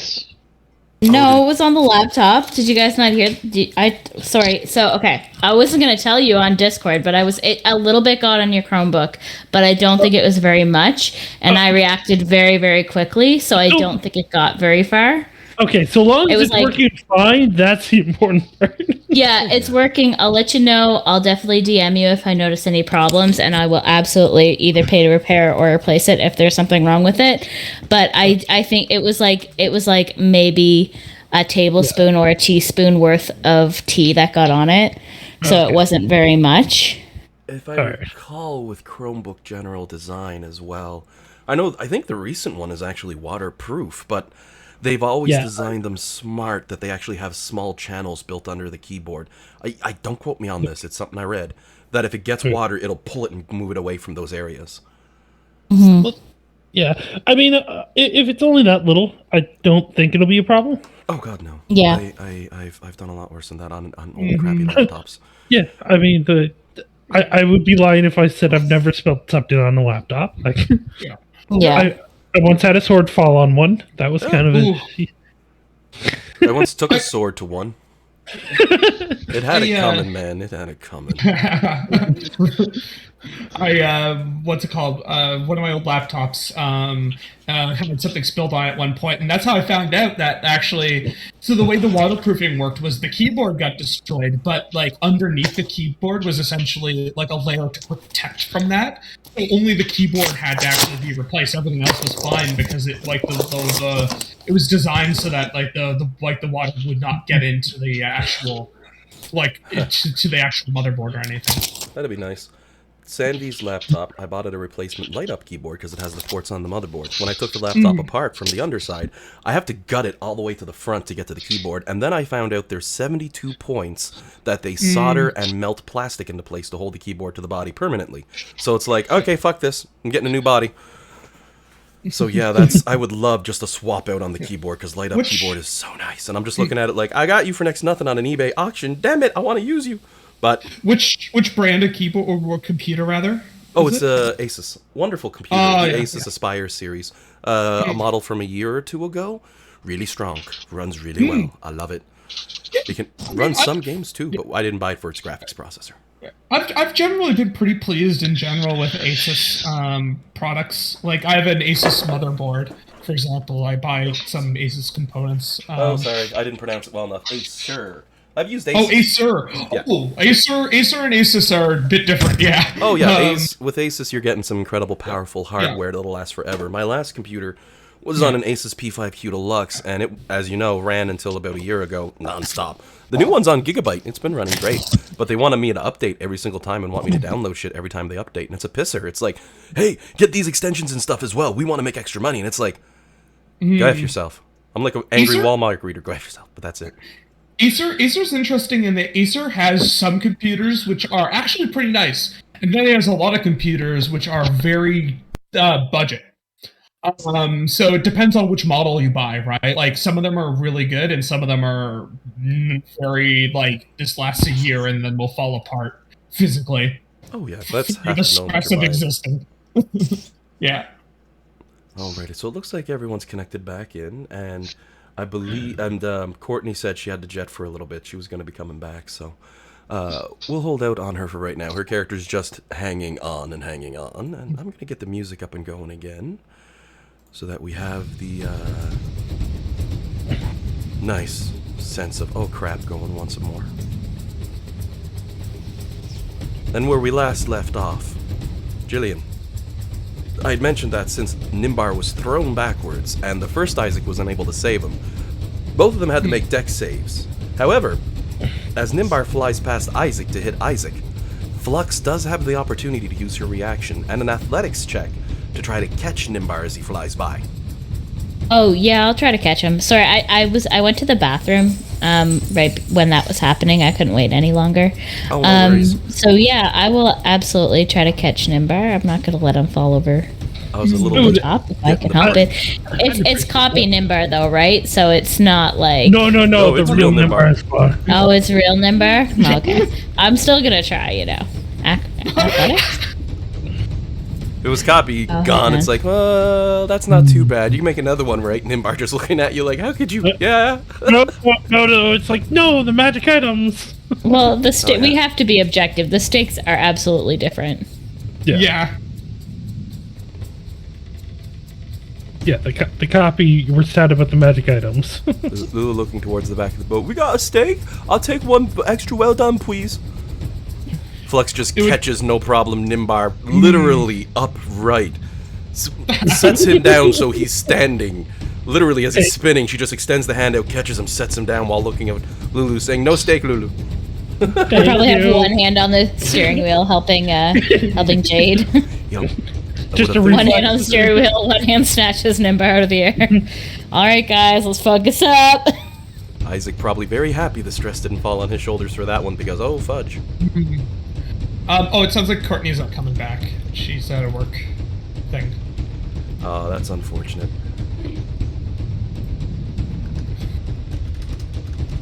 I know Isaac's very relieved because he failed to catch Nimbar himself. So. Guys, in case you wanted some good news, I finally got my hands on some amiibo cards for Animal Crossing, and they come with an NPC card in each package, and I got my 2 favorite NPCs right out of the gate, and I'm so happy. Oh, cool. Are they like? So we see amiibo cards. Are those like cards that like replicate the thing from the amiibo? Like replicate You're talking about the Animal Crossing ones, Jillian? Yeah. Yeah. Yeah, that's what they do. They replace the need for the actual plastic minis, and you just hold them over the right joystick on your Switch, and you can use it within Animal Crossing New Horizons in a couple different scenarios. All the old classic ones work. Right? Yeah. My good news is I think so, yeah. Sorry, didn't mean to cut you off. I just realized Alan was directing that question at me. Yep. Yeah. My good news is I got promoted to team lead this week. Oh, Congratulations! That's awesome. Enjoy the stress, but congratulations. That's really impressive. Yeah. You know what I mean? Like, being a lead is always a pain. We just saw with Courtney. Yeah. She had to jet because she's, like, not feeling well, and she still has to go take care of some crap. Yep. Yeah. That's what it means to be the boss, and now you're the boss. Thankfully, like, I'm just a team lead. Like, I do have managers and such, so that they get that call, not me. And Jillian, for amiibo cards, I think, unless I gave them with my buddy Jay, I had a crap ton from Animal Crossing, including like the mayor and the camel lady and a few others. Oh, cool. Question. You. I've been thinking about buying Animal Crossing the last few days. Should I go ahead and do it? Because like everybody I know who owns it seems to like it. I have a Switch, so I'm. Have you ever played an Animal Crossing game? That's the thing. I haven't. There are games I know that I do like that apparently are similar in terms of like, you know what I mean? Like people like these tend to also like this kind of thing. So. Oh Jesus, man! Just you. It's like someone saying, "Hey, I'm thinking about playing World of Warcraft, but I never have." It's like, okay, you're gonna love it. Just trust me, man. Yeah, you'll love it. Everybody who plays Animal Crossing who fits those genres loves Animal Crossing. Jillian, how many hours have you sunk? If I'm calling you out, no worries. You can just say, "Oh, well over 40." No, it's fine. I haven't checked, but I don't think it's quite 400. I think it's somewhere between 350 and 400. I literally played it like it was my full-time job during the first lockdown because it was. I was getting paid, and I was at home doing nothing, so I just played Animal Crossing. So you're saying you'd recommend it then? I would. I just, as long as you know what to expect. Like it's a low impact, like no stakes, like a lot of repetition, a lot of debt. It's a really slow start. Like you have to. There's like unless you start adjusting the internal clock on your Switch, like you have to wait for like things to happen. Like you cannot progress unless like you're capped off by the actual physical time. Yeah. I'd heard about that. It's epic. I kind of was looking for a low-paced game because, like, I just want something I could chill with. Unless they still have turnips in there. Yeah. What is it? For fast-paced, like, remember, I'm a StarCraft player. I've got enough space in my gaming life right now, so... That sounds addicting. I might have to get a Switch just to play these things. I don't know. I don't have the time. But for the comparison, Julian, the reason I asked, since you went up into the hundreds with it, I got 328 hours on Warframe, and that's a game I play relatively often. So, like, gives you an idea of how awesome that game is if she's dumped that many hours. Though, I will say, you're spot on, Julian. There was a lot of little comics that came out about a month into the release of Animal Crossing, and it had a whole bunch of people pulling up their Switches like, holy crap, I really wish I had a reason to just play this 24/7 every day. And then they're looking out it says 1 month later, they're looking out the window like, this isn't what I meant. Because it was right at the start of COVID. It felt very much, it felt very much like the monkey paw for sure. Yeah. It's one of those, this is great, but I didn't want it this way. A lot of people had that for Animal Crossing. And because of that, everybody played it. If we want to talk about, like, lots of hours, I can't remember exactly the number was, but I recently had looked at my, like, slash playtime on Final Fantasy XIV, and, I could have, like, learned, a meaningful and useful skill with the time that I, like, instead spent playing this video game. So... How many hours have I sunk into Final Fantasy? I'm not even going to mention how many hours. Wait, no, they started tracking days for my Warcraft. Yeah, that's exactly it. Like, where it shows, like, it's like, oh no, like, you look at it, and it's like, they're dividing this up into different units of measurement. I was at 147 days. 147 days when I stopped playing World of Warcraft. Yeah, I'm not quite at that level, but it was, I will say that it was like I fell off of it quite a bit, like after lockdown ended. Oh yeah. And it's definitely not as many hours as a lot of as most people who played it really hard put in. Like a lot of, I think most people were averaging like 500 plus hours. I didn't go that far, but I will say about lockdown, like, you know, you made that comment about like learning a useful skill. Like I get that. You're correct. Like you could have learned something in lockdown and been productive, but I physically couldn't. Like it was such a weird time. Everybody wanted to. I couldn't even read a book. Like I was like, no, this isn't stimulating enough. I need something completely like brain dead, like that completely I can zone out and do. Because even reading did not occupy my thoughts as much as I needed it to. So. Everybody wanted to do something or learn something or advance something during lockdown, but almost everybody was in that exact boat as Jillian. Just surviving and making through it was enough. You know, like that was. Mental health, like I think during that whole situation was a huge deal. I think the only skill I actually managed to improve at all was drawing, and not that much, like not nearly as much as I wanted to. Because again, like I just didn't have it in me, like emotionally, to grind the way that like I, you know what I mean, hoped I would. But if I hadn't signed myself up for courses prior, like I kind of locked myself in, I wouldn't have. But that's the way it goes. But we've gone off on a pretty heavy tangent now. Yes. Which hopefully has given all of you all the time in the world to make all of your plans. As Nimbar gets settled down, and I'm going to say she shoves you back to where you are in line, give or take, but I'm going to switch your spot with Copy Nimbar, just for mechanics to make things easier. Flux is successful in saving the wayward Nimbar, the real one. No problem, put back on the feet. Now, and that was just from a giant snowball hitting you at the start of this turn, as you're now traveling at incredibly ludicrous speeds. Jade, what are you trying? Because I don't think I got my check from you yet for just controlling the ship, have I? I think you might have. Let me roll back. You did at the very beginning of the round. Oh, I did, yeah, good, wonderful. I do see the bunch going back, and there was also that I made the joke about. Yeah, so the ship was under good control for this turn, which is why no one else ran deck saves for this turn. Anything with your bonus action or spare actions?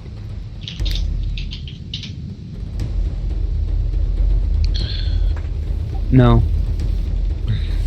Now, even though we're in an initiative roll at this point, the team's sort of buckled down and have started to commit to things. So I do give you all the option, if anyone just wants to pass and go another turn or anything. You can run through pretty quick at this point, as we go through the initiative order. Next up, Copy Isaac. Alright. So,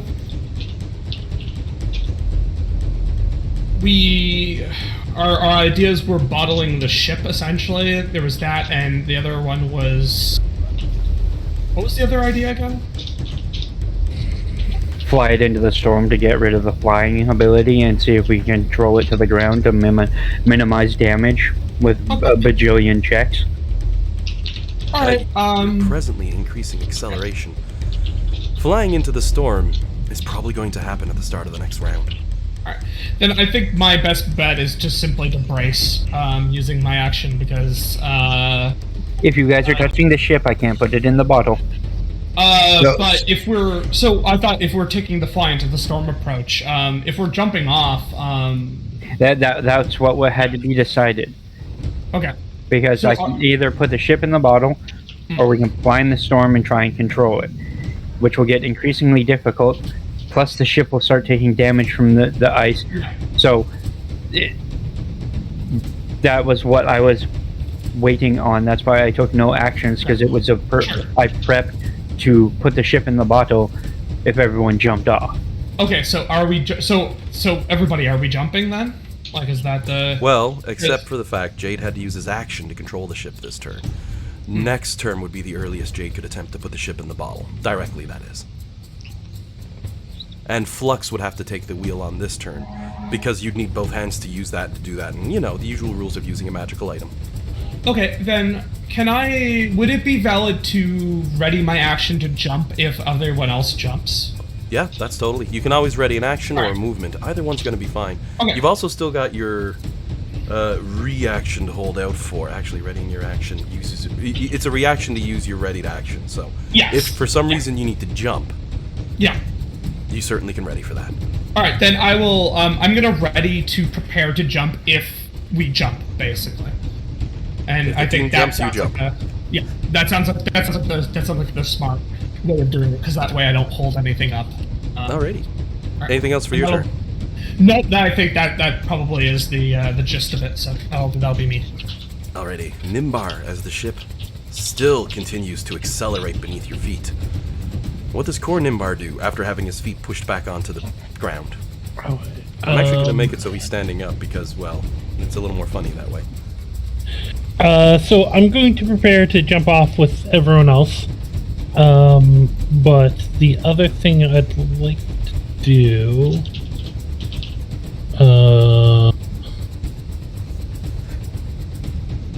I can continue to use my bonus action to Bigby's hand, trying to hold this, slow it down by force. Like, I don't really think it's working much, but I got nothing better to do.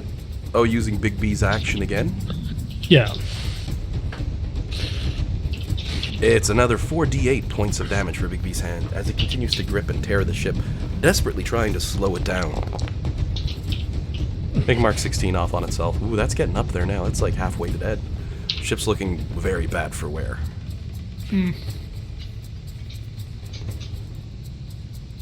The only thing Bigsby's hand is doing is damaging the ship. It appears to be the conclusion? Is not slowing, or if anything, the ship is accelerating at a slower rate. Maybe you'd be going even faster right now if that hand wasn't dragging on. Hard to say. DM's cruel.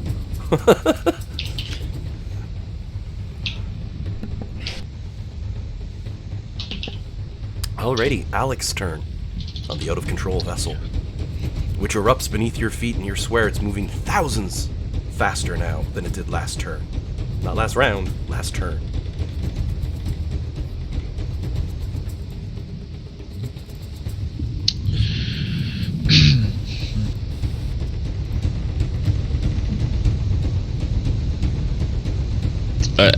So the crest, I'm looking at the crest, and it's just like a fireball attached to the ship.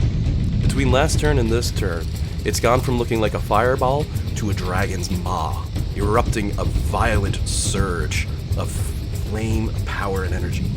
You can't help but think for a brief moment, if that poor wizard teleported in on this turn, he might not be teleporting out.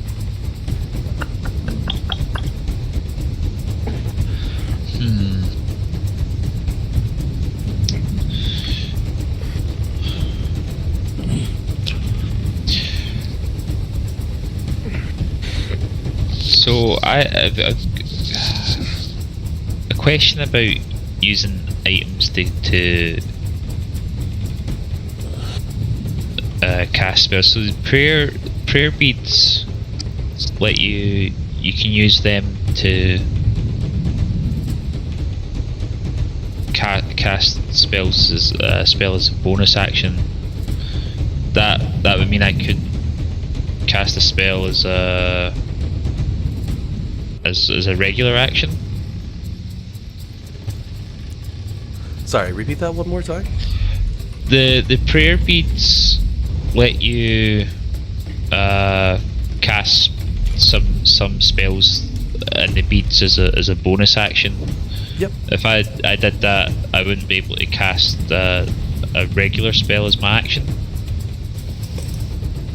I don't know how it works because it's an item. I know if I was using healing word, I would only be able to cast a cantrip, but because it's an item, I don't know if that changes things or.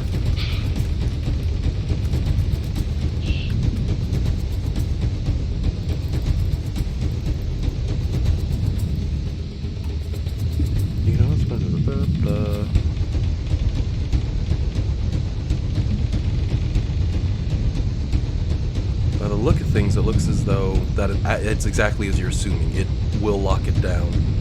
Right. 1 second here. Okay.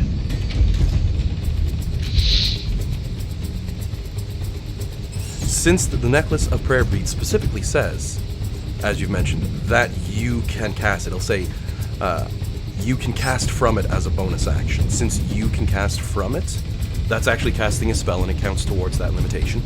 It said if you create an effect as if you would cast, that would be different and would allow you to do the split. But since you're actually casting, you've nailed it on the head for that one. You would be restricted, as per the usual rules. Right, okay. Though it would leave you with your action instead of a bonus action. Yeah. I'm in two minds of what to do.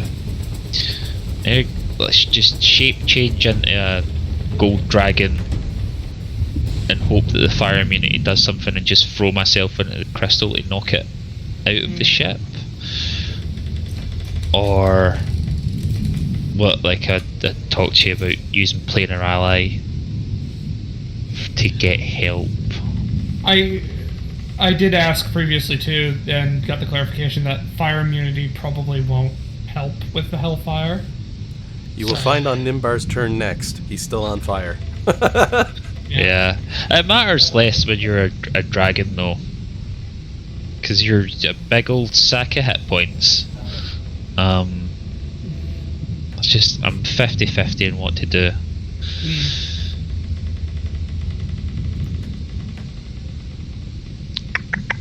I think Alex's gut instinct would be to just try and rip it out as a dragon, because Gargoth is the only godlike creature who would help us, and what would he ask for in return?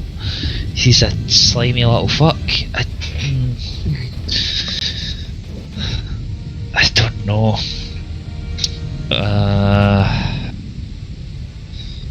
Well, I guess this might change things. Would I be able, like, I assume there's not enough space in the ship to change into something the size of a dragon.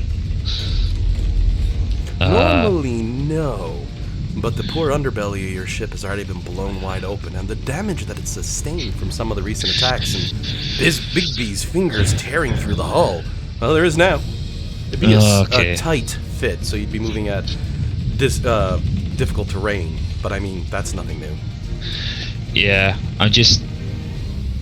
Because the idea would be to, like,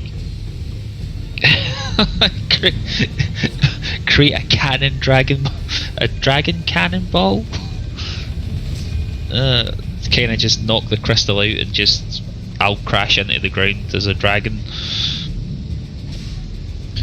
Or Gargoth. What would they ask though? That's the thing. That's the decision. Would they help? Could they help? Why would they help? How many firstborn children would need to be promised? I just don't like them.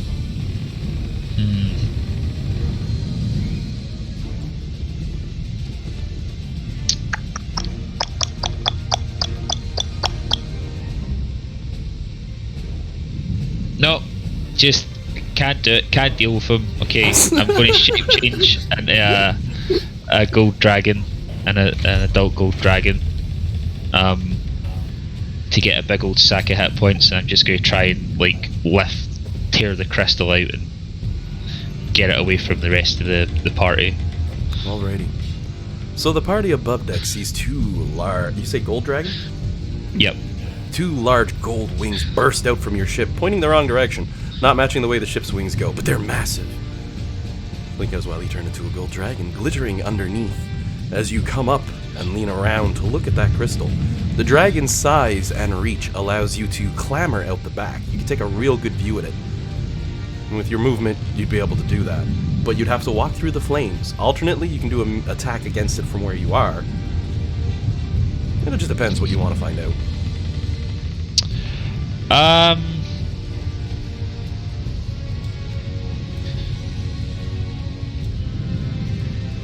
I think my idea was just to like charge the flames and just get it out of the ship, just get it away from everyone.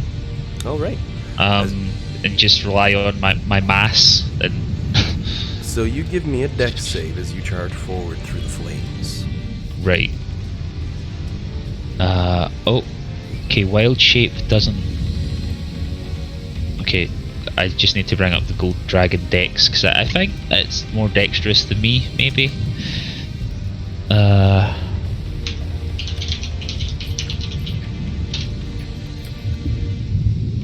will say, as you tunnel through the flames, the dragon's scales glisten, shine, and burn under the ferocity of the fire burning from the back of your ship. Though the immunity to flame damage the dragon contains does provide it some degree of protection, it merely provides resistance to the damage, which will cut it in half. And then... Oh, not a good save. With a save of 10, you do fail and take half of 60 points of fire damage. So 30 points of fire damage to the gold dragon. Right, I'll just keep a track of that on what'd you call it? Sticky note, rather than create a token for it. And you also know staying where you are will cause severe damage to you each turn. Mind you, you're in druid form, so that's not too bad. Talons and claws and tail will wrap around the back end of the ship as you peer out from the wreckage, looking towards the flame as it explodes. As you peer at that crystal, give me a perception check.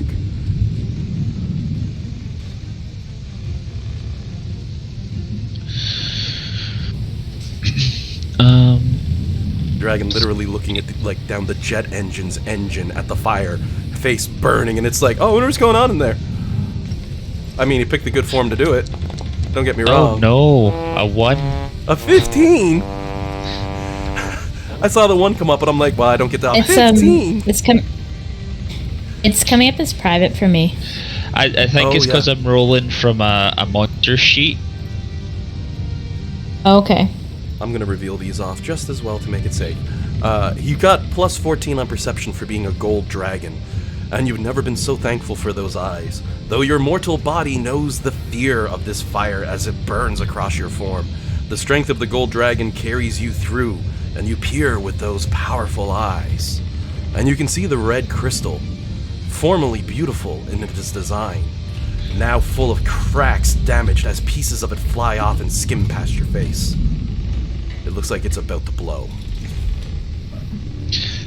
Well, good job. I'm trying to get it away from everyone anyway. I don't know if that's my turn, but I'll just let's say I'm trying to. Thus far, that's just been your movement. You walked up and looked in front of it, and then your perception, that's, I open my eyes, what do I see, DM? That's not an action. Okay. God damn, though, plus 14. I thought I'd at least make you use an action for it. Okay, with my action, I'll just grab it, and then try and dive out the ship, so it doesn't explode on everyone. Give me an athletics check as you try to tear the crystal away from its housing. Okay. Right, let's see. I'm proficient in athletics, but the dragon isn't. So I'll do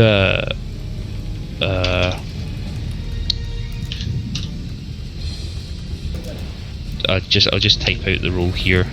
Plus.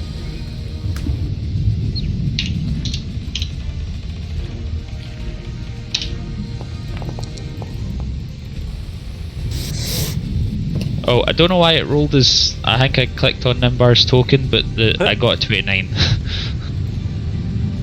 Alrighty, now I'm gonna need a dex save.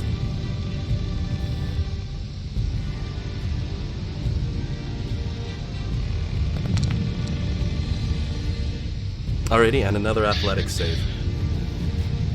Or another a strength save, rather. A strength save, okay. Yep. So that'll just be straight strength for the dragon.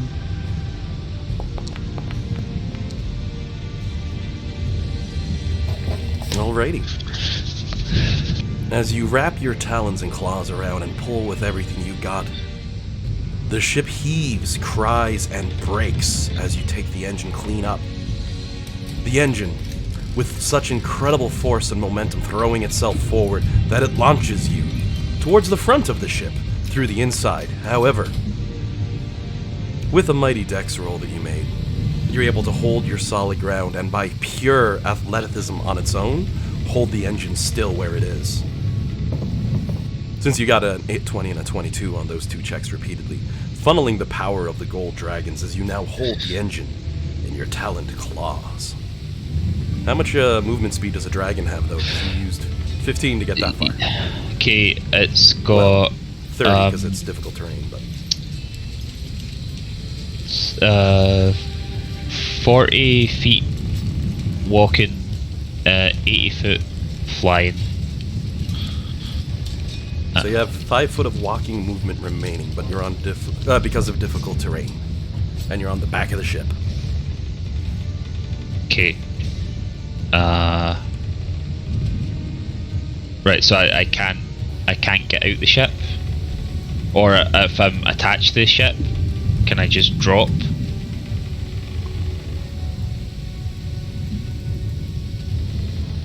Let me just double check one quick thing here.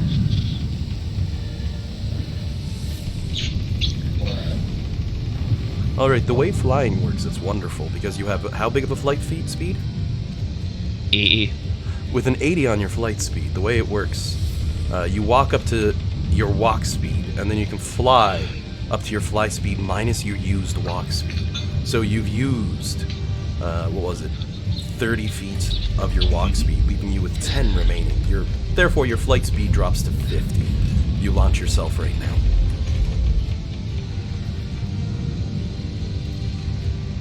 See you later, space cowboy.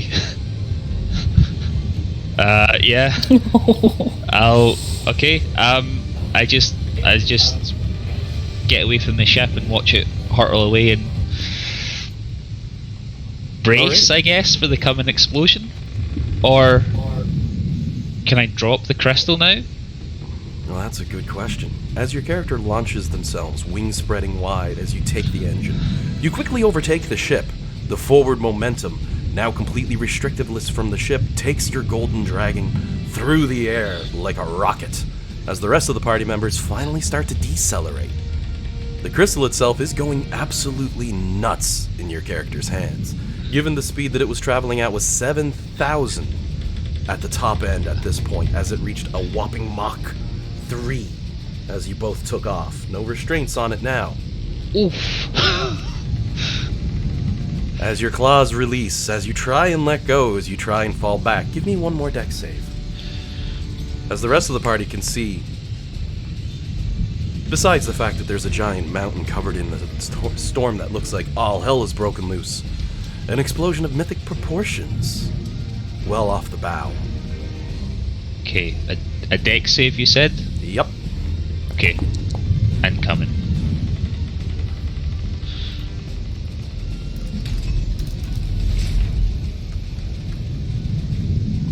Alrighty.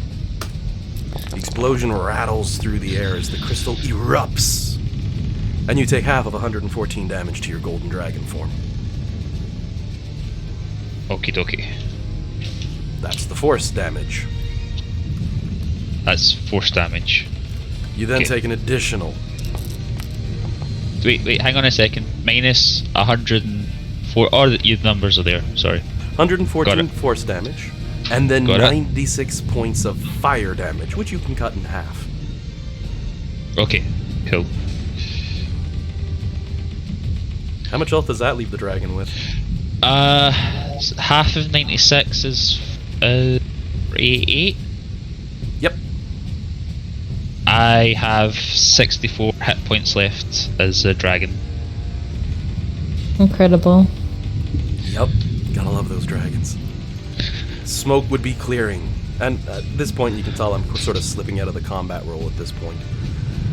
Smoke would be clearing. Everyone's sort of standing up on deck. Now, Jade still has a hand on the throttle, but it's not fighting you anymore since you no longer have propulsion. True to this ship's name, though, where it's already traveling so very fast, it continues to coast on quite comfortably. Soon catching up to your friend, the Golden Dragon, who looks considerably worse for wear as Lulu looks up and she just says, "I didn't know golden scales could burn. Oof. Oh, you poor thing." Though, you have successfully disarmed the ship's core. That's a lot of health on that gold dragon. Gotta love those high-level spawns. Yes, my 9th level spell's gone for today. As you're floating over the top of the ship and Lulu's laughing with a smile on her faces, the team roars their way through this massive storm and a mountain looms in the distance. Give me one more dex save for Alec, because you're unlucky. Okay. You can do it as your dragon form. It's as you're flying back and you hover above the ship ready to land. Hang on. Damn it. Hang on. Oh, did I make it? What are you doing? What are you doing? I'm saying damn it because you said hang on. Because I just want to have a win. I might use a legendary resistance if I fail. You do fail. Okay, the legendary resistance is gone. I gotta have this. As you go to land and your wings spread wide and Lulu looks happy and the team seems excited, you come down hard, slamming into the ship. Your natural capacity as a dragon holds on at the last second, catching it with claws and taloned feet as your legendary capacity grips the ship. However, Jade has noticed something considerably worse than this, and I'm going to send you a private message, Dan.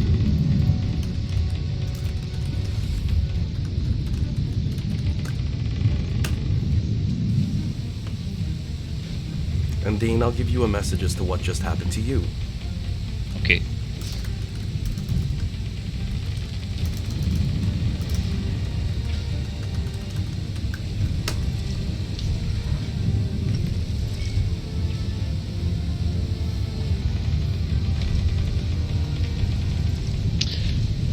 Now, what I'm gonna do at this point is shift things forward to Nimbar. Copy Nimbar.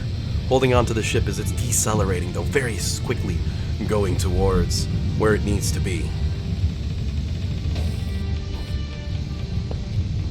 Though, Dan, you might have a warning to issue. Yeah. We're going down. Levitate. Courtney's levitate wouldn't help with this, would it? I'm betting that's a creature-only sort of thing. Oh, I really gotta get this keyboard swapped out. Some of the other keys are starting to go. Typing's becoming painful. Or object. Well, look at that. She could levitate the ship. One creature or object she has. Well, the spell. I think she would cast it. Yeah. Now, the thing about levitate, that she puts a hand down, and it requires concentration. She's gonna pull out her violin, start playing slowly. It makes a glow float over the ship, though Bellamy is quick to look at the rest and says, "This'll keep the ship up, but only 20 feet off the ground. And I don't know what happens when we come back at the ground this fast."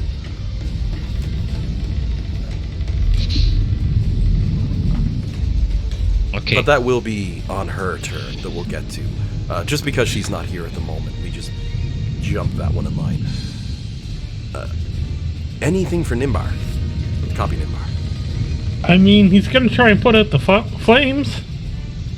Yes, thank you for remembering. First and foremost, do you have resistance or immunity to fire damage? Resistance. Alrighty. That burns through your resistance and you take 2 points of fire damage, straight. You notice these white-hot flames on your robes. Are hot. Hellfire. No. If you want to put them out, it will take an action and the use of a spell. At the very minimum, mending or prestidigitation. Something like that, you know what I mean? You need to actually stop it with magic to make it go away. Yeah, the prestidigitation. As part of the full action to put the fire out, Mike. Yeah. That was not pleasant, guys. Beside you probably just coughs. I just realized something. I should have made concentration checks when I took the damage from the explosion. I couldn't have passed that, so I would have used my other 2 legendary resistances for them. You picked a good form to change into for that Hail Mary. Jeez. Okay. Druid looking at the wizard like, yep, we can solve most problems with disintegrate, but I had this one. Yeah. So sometimes you just need a big ass booty and some hit points. When you tore the engine out, by the way, if you had failed any of those checks standing at this point over here, you would have launched to the front of the boat on the interior right here, which means your entire team would have had flames coming up through the floor at them. Failure in that scenario was just as epic as winning, so, you know.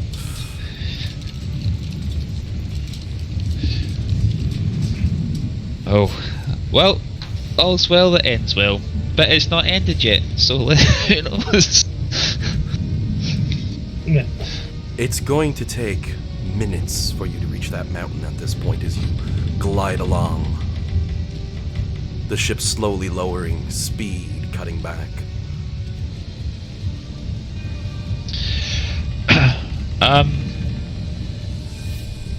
So we can't. So the flight has cut out. Is there any way I could like scramble to a part of the ship and just like beat my wings to like further reduce speed? You can make an athletics check to do just that in an attempt to slow the ship down. Though that would be on your turn once we get there. I'm still sort of rolling through initiative here to give everyone an equal shot. Isaac was up at this point. Yeah, but I was just thinking out loud at this point. Dragon's beginning to brace itself, as Isaac can see, ready to beat those wings. So what I'm going to picture happening is on one side the giant freaking hands just pushing it back, and the other a dragon's pushing it back.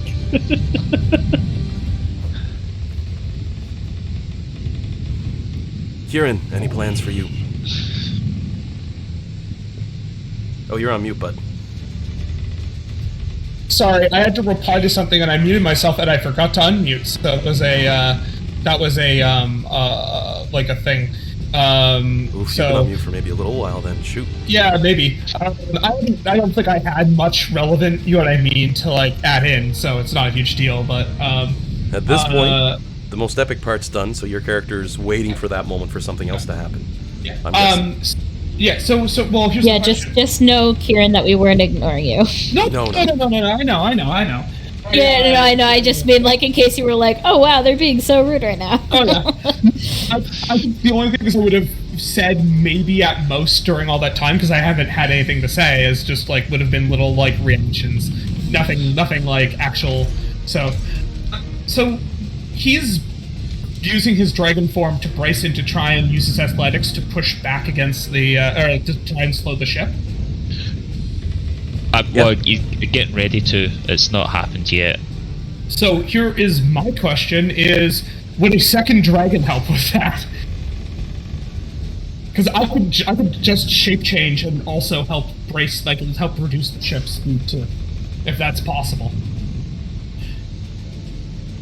Maybe. It might help.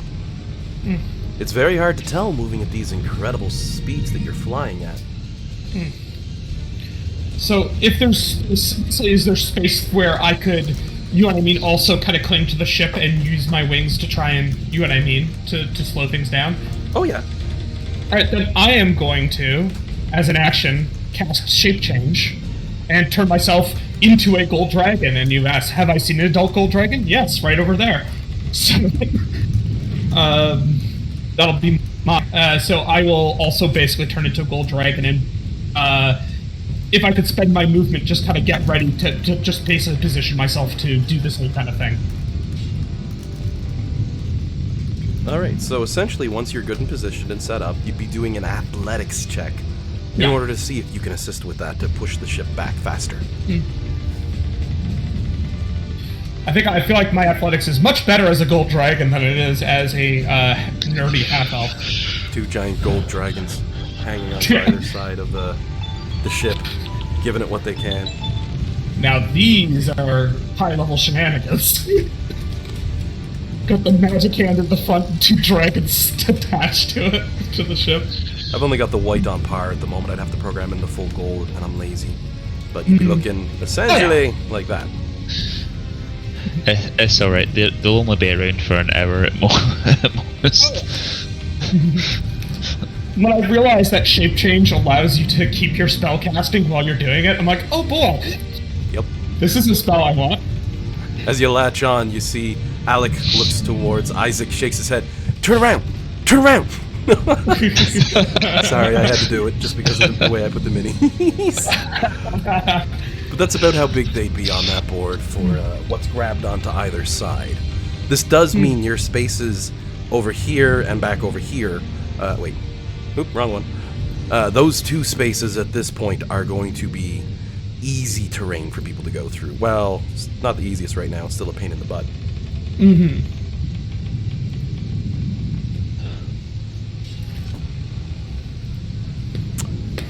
Wait, did I get that athletics check? My phone kind of blipped at me at the exact same time. Oh, do we need to make the check now? Sorry. On your turn. Okay, sorry. I thought we were getting. Okay, I didn't know I was able to make it yet. So. Roll. Once you've changed it to your shape. Wait, is shape change an act? That's an action though, not a bonus. Yeah. action. Yes, it is. That's why I was. That's why I hadn't rolled it yet. Sorry. Everyone's been firing bonus actions left, right, and center. I got greedy. So you'll get to roll that on your next turn, essentially. Bellamy's turn. She's used levitate on the ship, though she makes a note. If flight doesn't work, this probably won't, but it can't hurt us. Yep, anything to slow it down, right? Flux's turn. I mean, are we still bailing? I will say briefly to Jade. No, it looks like we're trying to stop it now. Okay. I don't know. The 2 dragons are helping it float, right? And Might Bellamy not has. be a bad idea for people to start climbing on the dragons in case we do bail. Well, we could do that. Just have everyone climb on the dragons and then bottle it and then fly down with the dragons. Okay, I'll climb down on Alec Dragon. I guess Alex Dragon is also got star constellations on it just now, so it's probably easily able to tell who's who. Mm-hmm. I'm also have lost a lot of scales. He's also incredibly damaged. You're the dragon that's actively smoking at the moment. It might be nice to lie in the snow when I get down there. Are you on fire? Wait, is he still on fire? He is not, no. Oh, okay. I was just gonna say, I'll pat him down if he's still on fire. Okay, no, that's all I can really do, and I'll use a help action for Alec, whatever he's doing. Alright, that'll give him assistance on his advantage on his roll for athletics for beating his wings. Basically, Flux gets behind him, shoves her shoulder against his back leg, because, I mean, come on, he's huge now. Literally, that's the size category. And says, I'll anchor you, and it's like, actually, that helps. Holy crap, how much strength do you have? More than you! Do it! I actually think you do have more strength than an adult gold dragon. I don't know off the top of my head, but I'm guessing it ain't a 29. No, it's 27 for a gold dragon. Flux is stronger than dragons. Don't need to be intimidated. She's like part dragon, it's okay. That's how it works. Just be thankful she's on our side. Alright. Oh yeah. Lulu's turn, then. Because I'm assuming that's it for Flux. Yeah, I'm using the help action. That's all I can really do. Oh, you know what I'll do? I will use a superiority die and use rally on Alec. I'll give him some temporary hit points. I don't think it'll do much, but hey, I can do it, so I will. That's a bonus action, so it still shouldn't affect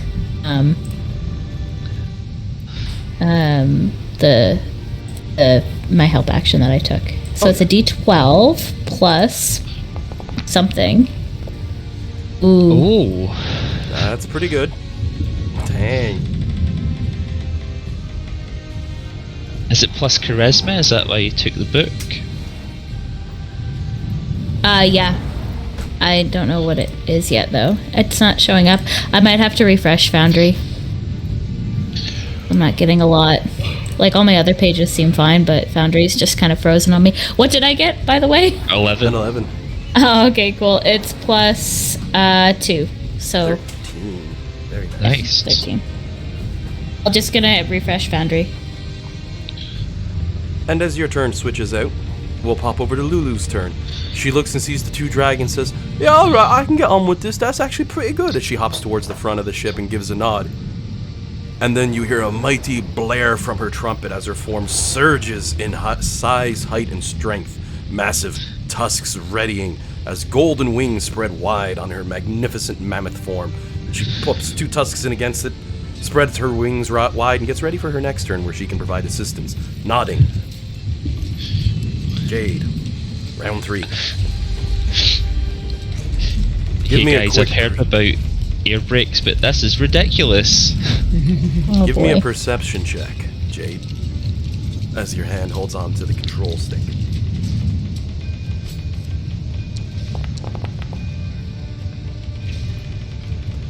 With a 25, all those little micro movements you used to do to control the ship, all those little small, insignificant gestures, you begin to notice they're not having much effect. You start making broader, wider moves with the arc to try to get the ship to lean, or to bank, or go in a direction you want it to go. Then you look back and you notice your handle's not controlling the rudder anymore. The rudder's probably gone. With the mechanics of the engine completely destroyed and torn away, the parts that connected your throttle control and handle and rudder together have been severed.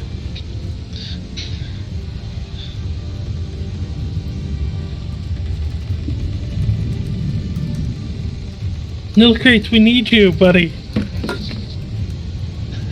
Thankfully, the ship isn't going at crazy, ludicrous speeds.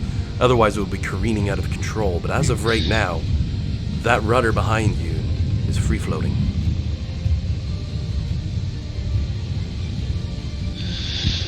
I have no control, guys. How uncomfortable does Jade feel in this moment? I'm seeing if I can find a picture of the ship to show you the design.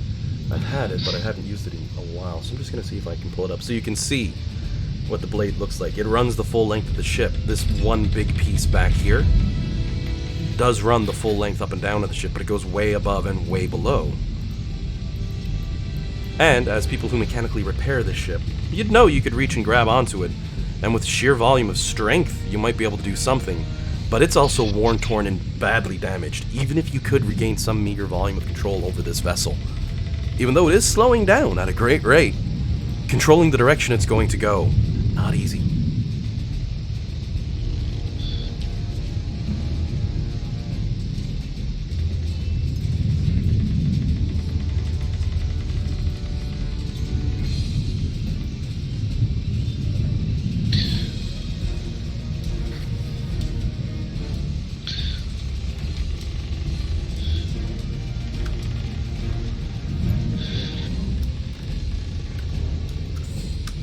Dan's just thinking, Alan, stop doing curveballs. This ain't cool. Yeah, I've lost all sense of control to the boat.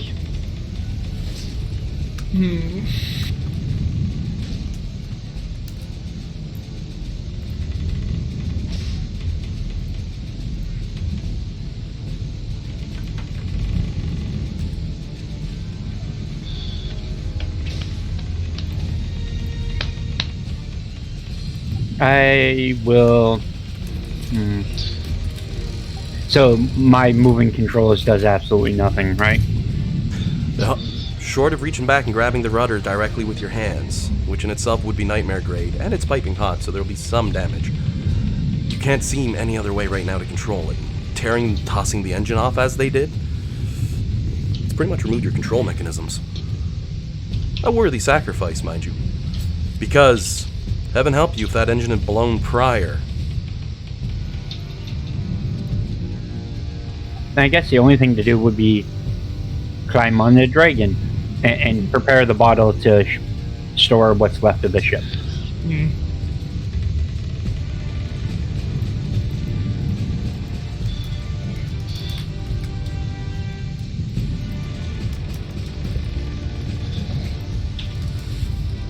So that's what I'll do, is I'll just climb onto whichever one of the two dragons is closer and prep the bottle to store the ship once everyone's off.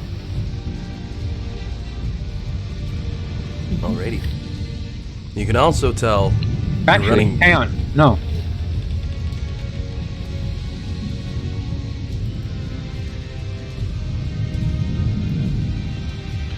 Yeah, no, because I don't know if it stores momentum. You do remember Gargoth saying to you, park the ship before you put it in the bottle. Yeah, it stores momentum. So yeah, that's what I'll do.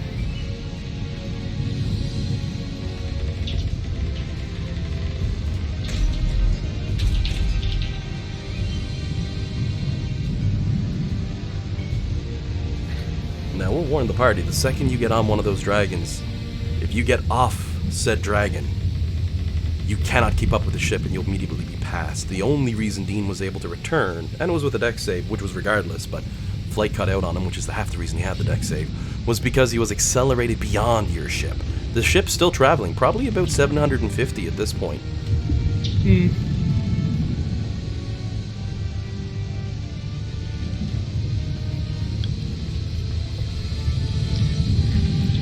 But Jade's taken a moment and has climbed on the back of one of the dragons and is getting ready with the bottle. Isaac, copy Isaac's turn. Alright, so copy Isaac has the capacity that if we want to, he can featherfall people, but it sounds like we're climbing onto the dragons, right? So, if that's the case, he'd probably get up on whichever dragon is closest to him, probably Isaac Dragon, because they were standing next to each other at the time. Just to be ready, right?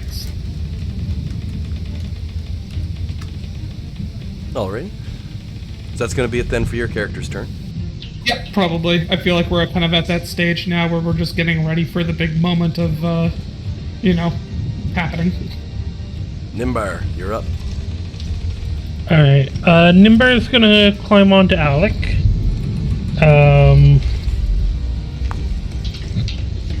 I don't really think there's much I can do at this point.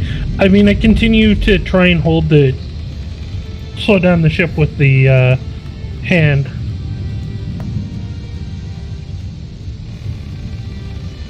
Alrighty. And Alec, as a dragon, is just waiting. Yep. Just gonna try slowing it down with the athletics checks we were talking about. Yep. So give that a roll. And Flux is helping me, so I should roll twice. Yep.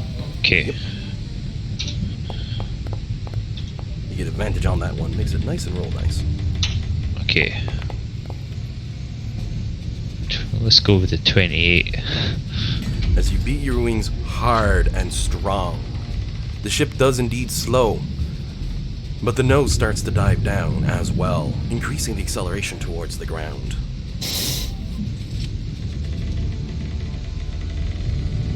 As it loses any forward momentum carrying it, you quickly realize the ship is losing any ability to stay aloft, because it cannot fly.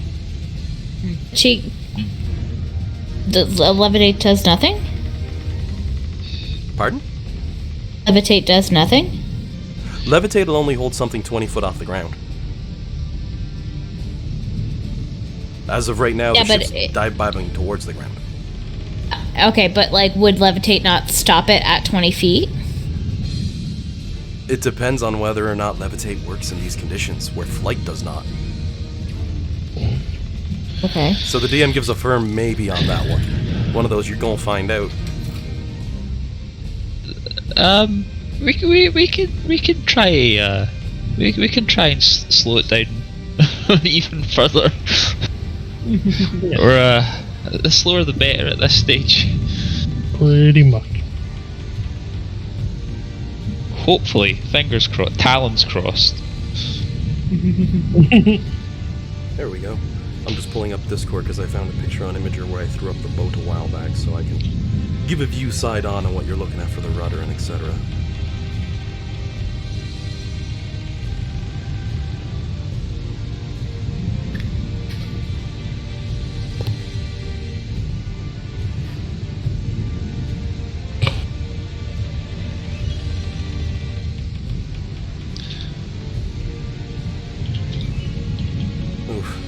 Too long. So many pop-ups. That's the underbelly. Or what was left of it, anyway. Just so everyone has a shot of that one, so you see what you were dealing with. Anything else for Alec's turn? Oh, sorry.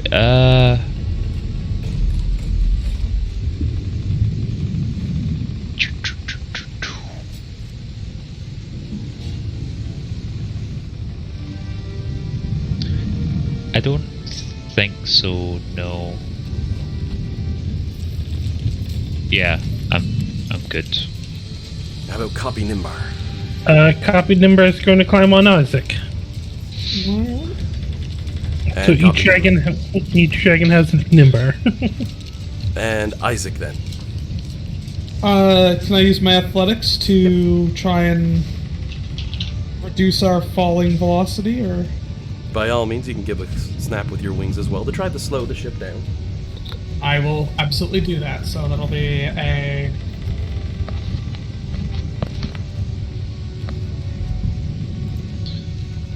21 help, or no? That's sorry, that's looking at the wrong one. 15. Does a 15 help? With a 15 on your athletics, you do manage to slow the ship even further. Though its incline further changes as well as the ship continues to drop, now faster than before. Any physicist out there is calling bullshit on me, but, you know. Those of you who are wise to the ways would realize that yes, the ship is indeed dropping faster the closer you get to the mountain. Alright, well. And it's not going to be long either. 2 turns at most before your ship reaches your destination, as you now find yourselves in the midst of one hell of a storm. I guess we should probably be ready to do the evacuation plan. I'm just gonna be right back, guys. Oh yeah. Is you jumping on with Lulu? Or, you're on with Dean? Okay. I'm on already with Dean, yeah. Yep. Bellamy is going to walk over and hop on Lulu's back with a nod. muttering something about easier for all the DM stuffs in one spot.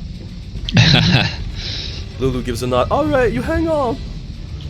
Flux is hanging on, and on Lulu's turn, she also gives a mighty strong bash of those wings of her. And the ship's speed reduced maybe to 200 at this point, but going down quick. The ground is but a turn away on Jade's turn. The mountain, 2 turns away.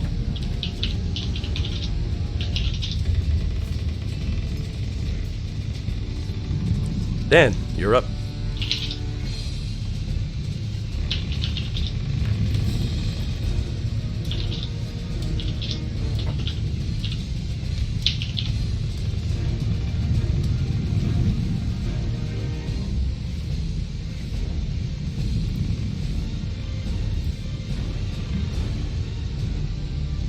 I'll hold my action until we get this ship to a speed of 0, and then I'll bottle it.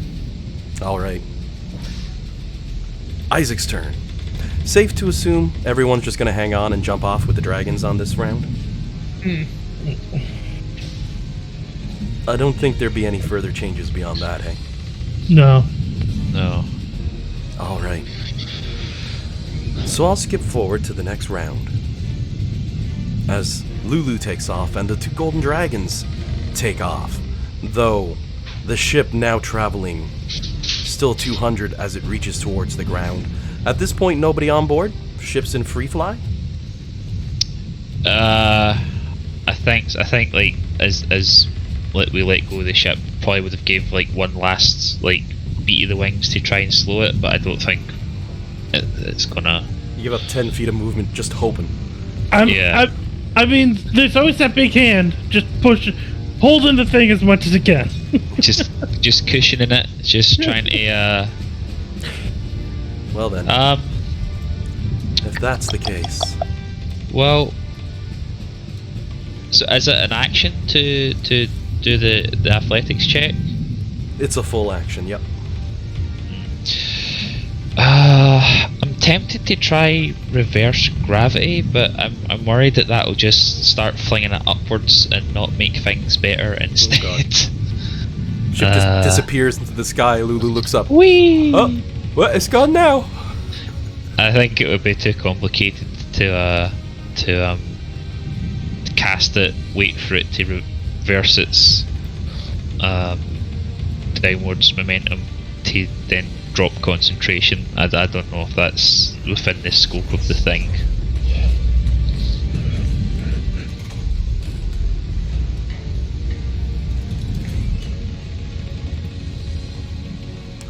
Well, if there's no objections, I can play out what happens with the ship now flying on its own. Sure. Alright. As you all disembark from the mighty vessel, it slowly returns the remaining direction it had to go, before once again coming towards the ground. You see Bellamy watching as it goes, saying, please, please, please, please, please, please, please, please, and by some miracle, the ship does make it to the snow below. The front of the bow bashes a little before it rears back up, strictly from the speed it was going, levitating above the ground. She cheers happily for a brief second before the forward momentum on the last of its movement causes it to hit a snowdrift, bouncing through the air and spinning wild like a corkscrew. It slows, screeching to a very slow stop on its belly now. Or flipped upside down on its belly, you know what I mean. The back, bottom side up. The mighty hand of Bigsby squeezing tightly, cracking the frame. And the ship coming to rest. Tip of its nose brushed gently against the side of the mountain.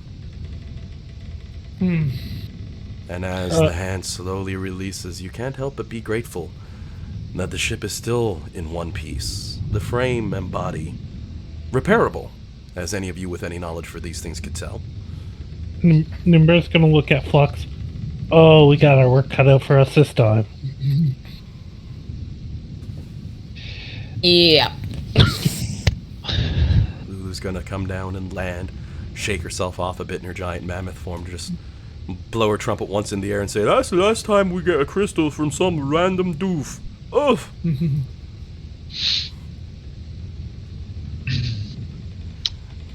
Yeah, that was a bad rock. Yeah. Admittedly, it did exactly what he said it would do quite well. I don't think you'll ever go at speed that fast again in Dungeons and Dragons. Instantaneous transportation not counting. Alec will still as a dragon, will go and try and excavate the ship somewhat. Fortunately, due to the might of Bigsby's hand, the ship has been held quite still where it's at. Okay. It didn't slam into the mountain, though it is presently upside down, 20 feet above the ground thanks to Bellamy's levitate spell. And Bellamy is able to confirm that the moment she stops concentrating, the ship will fall. Well, we could probably lower it to the ground, like catch it. Yeah. We get Or just put me up beside it. I put it in the bottle. That's a good idea. Yeah. I was half waiting Whoa. for Jillian to walk up, just crack a knuckle, hold up a hand, just drop it. I was thinking about it, and my mind was there. Oh. Well, with a tap, Jade could pop it back in the bottle. At this point. All right. Once it's back in the bottle, the Nimbars are both going to lay down in the ground and just go, And what especially the copy one who was on fire. I will say, however, as you lay down on the ground, you wonder if you weren't best off in the air. Because as you do, the intensity just increases so bad. The blizzard you find yourself within, the wind whipping by, hailstones above your head, the size of glaciers. And you begin to notice this odd mountain that you now sit at the foot of. A cave entrance, a blessed 500 feet away from where you find yourselves, a single hole leading into this mountain. But since you're laying on your back staring straight up, you can only see so far into the blistering hellstorm above your heads of lightning and thunder. But you notice gigantic, floating rocks, each themselves a small mountain, all floating at different heights near this behemoth. All of you spellcasters, all of you magic users immediately get the sense of broken power in this zone. And Nimbar, you can't help but get flashbacks to when magic once surged. Anyone wearing heavy metal armor will feel their weight tripled in this area. The gravity of your situation truly barreling in. So, Flux doesn't notice it because 29 strength. She's like, my armor feels more dense today. This is nice. Everyone else struggling just to lift up their damn sword.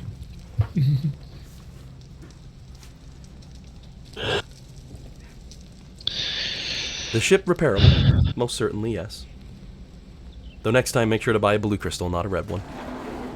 Yeah, that was unpleasant. Yeah, I need That good was, challenges. Yep. I mean, the physical damage will heal, but part of the wind will never fully recover. Lulu, however, is gonna pause as she looks towards the ship in the bottle. She's still in her giant mammoth form because I don't want to waste the ability and it doesn't wear off. She's Yeah. gonna look at the little ship in the bottle, lean in and squint her eyes, then look towards Jade and a big smile on her face. How fast you think we went?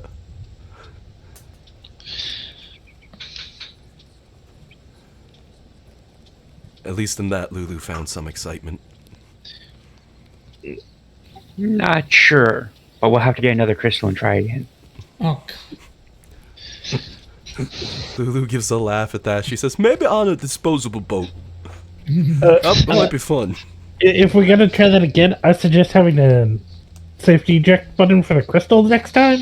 Yeah, a quick release. Kieran's character rushes down to see what's going on with the crystal. I'm like, it's an engine, man. It's bolted in. It's like 400 pounds. Dean's like, dragon time. Time to blow it on the gold dragon and hope this works. It works. The only other The only other thing I could think of was wall of force directly in front of the motor. Oh, I was thinking that, but I figured that would probably like destroy like the ship. Yeah, I felt like the that impact, like the bolting, it would have like ripped a huge chunk out of the ship and probably like tore us apart at that point. I did let John know in a message, and I'll let the rest of the team know, just so you know what efforts weren't wasted. Him using that giant hand to grab the ship considerably slowed it. It brought it down from Mach 3 to Mach 1 when it went Mach 1. It was still going to hit Mach 3, it's just he delayed it. And trust me, that delay made a difference, because if the ship hit Mach 3, you wouldn't be moving on the ship. You wouldn't be doing much of anything. It would be crashing into the side of the mountain, might even... But, like, as Jillian mentioned with her insight check earlier, no, the DM has no want to remove your ship from you. It was just a means to an end for a really good chase scene where you didn't have an adversary who was chasing you. So, endgame idea, like after everything's all said and done, everything worked out, design a new ship that can like with machinery that can handle the red crystal. Let's just scariest ship ever to exist. Yeah, Nimber's not here. Sorry, No Crates isn't here, brother. No Crates would be all over that. Yeah. He rolls it out. I'm calling it the F49. I have a few ideas to make it a little better, though, so I got 2 revisions in mind, but I figure F49 is a good place to start for the name of that super speed ship. I went and looked up Mach 3, so I had to do a lot of math. Yeah. We got lucky that the big hand did work the way I was hoping it would. Yep. I was really feeling like it wasn't doing anything. I was like, oh, well, might as well just keep doing it anyways. Near the very end, I sent him a PM. Hey, by the way, you prevented the ship from going Mach 3. Now, the small things done by everyone did make a big difference in the long run. I just point that one out because it looked like it did almost nothing except damage the ship, but you greatly slowed the acceleration on the ship. It still accelerates like a monster, but that's half the fun. Yeah. You've saved your ship successfully, which was half the challenge. And now before you lies an entrance to the very dungeon you were told to go check out. I mean, unless you want to scale the outside, but as the Nimbars lay on their back, staring up through the storm over their heads, it may not be something they want to actually deal with. I will say, let's take a long rest before that, though. Get some huts going. A trip that should have taken 2 days took approximately 5 minutes. Yeah, even if we take a long rest, we're still ahead of schedule, so that's cool. Can we, though? Are we not too close to our previous long rest? You'd have to take a full 24-hour rest at this point. On top of that, it's so cold. The blizzard that hammers this area is the worst you've ever seen. There's going to be tons of conditions in that regard to deal with, but I mean, you got spellcasters. We got Tiny Hut. We're fine on that behalf. But like, so actually thinking about it, like, if we took a long rest, I would get back my level 9 spell slot, and it's the only thing I'm down is the level 9. It's actually not that bad now that I think about it. I mean, because like all the damage was done to a simulacrum who won't heal anyways, and to Dragon Form, so it actually doesn't matter, I suppose. They're in a really good spot, I think. Coincidentally. Team's looking back at the challenge. How bad could that have gone? Really bad. How bad did it go? Not at all. I moved that fuel line that way. You shouldn't be affected by the crystal.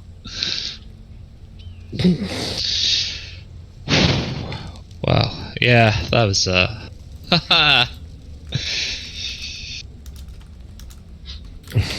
Hey Ben, if you want, I could give you a spoiler as to what actually caused all of that, but I could send it as a spoiler so you're tempted not to click it. Oh, you need to send that to me. No, I was saying it to Dan. It's going to go to you regardless. I know that.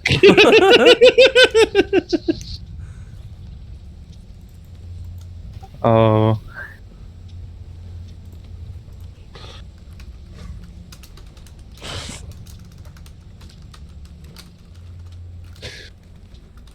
Yeah, I would like to know what happened. Curiosity.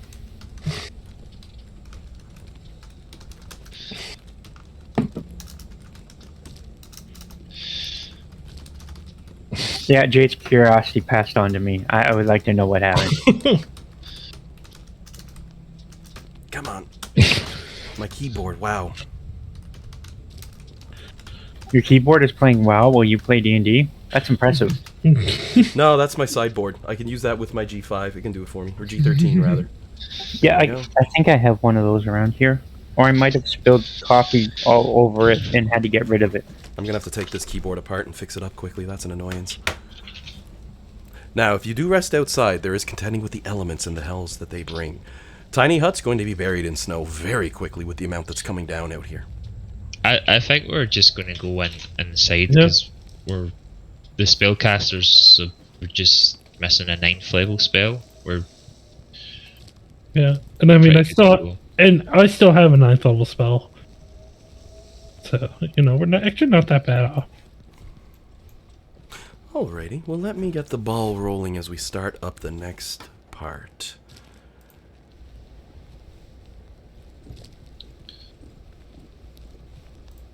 Because as the team walks forward, Lulu's going to shrink back down to her normal size, shaking off the snow from outside in one straight go. Though, you'll hear Bellamy complain slightly because she's like, oh damn it, Lulu's really warm, I was comfy. Which causes a chuckle from Lulu. As the group of you make your way into the cold tunnel ahead. It stretches for quite some time, until at one point, the spellcasters among you, if nothing else, Nimbar automatically passes. I've already looked at his min rolls. The spellcasters among you will be able to suddenly tell that you've walked through some form of magical breach. Something about this area is strange. Magic reeks in here. But the weather, on the other hand, immediately lightens somewhat, to a degree of comfort, in that you're not going to freeze to death like you did inside of the other dungeon you were previously in, on the cold ground below. I'm going to go ahead and activate this wonderful dungeon of creation. As the team slowly makes their way forward through the tunnels, you'll also see it comes to an abrupt stop right here. I put up an actual physical wall. Well, I say right here, but I'm probably the only person on that scene at the moment. Yeah. Almost there. We're at 54. I'm not loading, which means I should probably reset this because I think that the tab is There we go. I'm just gonna open the link again because that's it went non-responsive, it seems. Oh yeah, that's normal when it switches around. Yeah. Mine fully loaded and then just decided, no, we're not going to load. I think the effects, for some reason, something in the effects triggered a JavaScript issue or something because it looks like it was doing that thing where it wasn't doing anything. So It'll tell you can't load a scene while effects are active on another scene. It's a glitch inside of Foundry. I override it on my side. It just makes everything go slow for everyone. Worst case, an F5 should fix it. Yeah. I gotta try again. Hopefully this will load. There we go. So I only have the beginnings of the map here. The flip of that is right now, because Jillian went away. You've come back though, right? Oh, I heard her on I heard her on D. Yeah, I've been back. Sorry, yeah. I thought I had heard you earlier, but I'm not sure actually. And the memory sort of kicked myself. It's like, hey. No, I've been here for most of the time. Perfect. Yep. I just had to go get my charger for my Switch. Oh, that's fair. Now, I will say, we've got about 8 minutes to go for today's game, and the team is just starting to march their way into a small tunnel leading to the first area. So, I would implore you all to feel free to take a look a little further, but probably not too much further we can actually go. Since, Courtney just left for the day anyway, and it's almost over. There's only so much that can be done in 8 minutes. But I've taken the wall down, so you can see further down this cold tunnel. Now, you can't help but notice as you take a few steps forward that you can see what looks like cobblestone beneath the ground. Oh, and when you get a second, we're going to need copy Nimber, copy Isaac. Oh yeah, I'll just drop them. They're in the player folder. I just put the basics on. I always prep these things well in advance, so those tokens might actually be incorrect, but they should be fine. I'll pull out the copies though. Clarification question, because I missed it. Did we end up resting, or did we just move on and we're going to rest later? We said we're just going to move on. We're only down a spell. Cool. Yeah. No, I just wanted to make sure so that way I didn't, like, you know what I mean? I didn't not hit the button if we did rest, that's all. I'm reloading now. It took a minute, but it's now working. It's like... Huh. There we go. Has the way mountain things, is that changed in one of the updates? It looks phallic. Let me see. There's a pair of follows there. Do we not have mount up anymore? Yeah, as I was wondering if maybe one of the updates has knocked it out. Interesting. Or... I'll check. Tried... Follow will do the trick. It was just I wondered if it was just me. I tried mount up on my own copy of Foundry, and it did not like my install for whatever reason. So maybe you're now running into similar issues I was, because it was going crazy. I loaded, by the way. I'm now in the... Oh, perfect. I'm just fixing my keyboard up a bit so I can use my C key without driving myself nuts. So it's up to the team whether or not you want to step a few steps forward and get previews for next week for the room that you're going to be seeing, or if you want, we can just call it here at this point. I'd take a couple of steps in. I thought I saw like some water and some leaves. Oh yeah. Mm. Far in the It is distance, it looks paused like there's currently. something out that way. Oops. There we go. It's because I reloaded the damn game.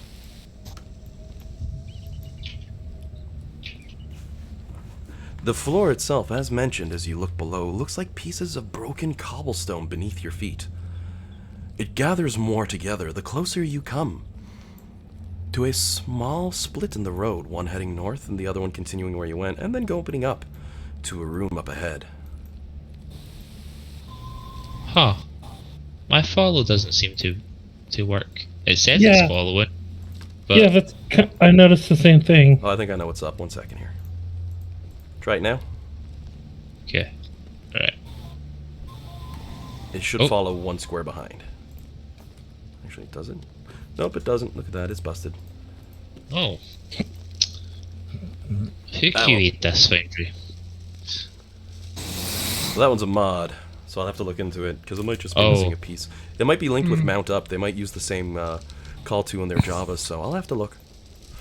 And as you walk forward, you do see a tunnel continuing, as mentioned, off in the opposite direction. Very broad tunnel. But the pieces of stonework and floorwork come together much better up ahead in the area you find yourself walking to. You see cobblestone beneath the ice, and the remnants of what appears to be a majestic interior of a room. Beautiful designs into the frozen wall of stonework and architecture. In the middle of this room, a large, beautiful statue of a Pegasus. And from it, water freely flows to either side, creating two small, swirling pools in this room. A statue of a very large wizard stands guard over the fountain itself.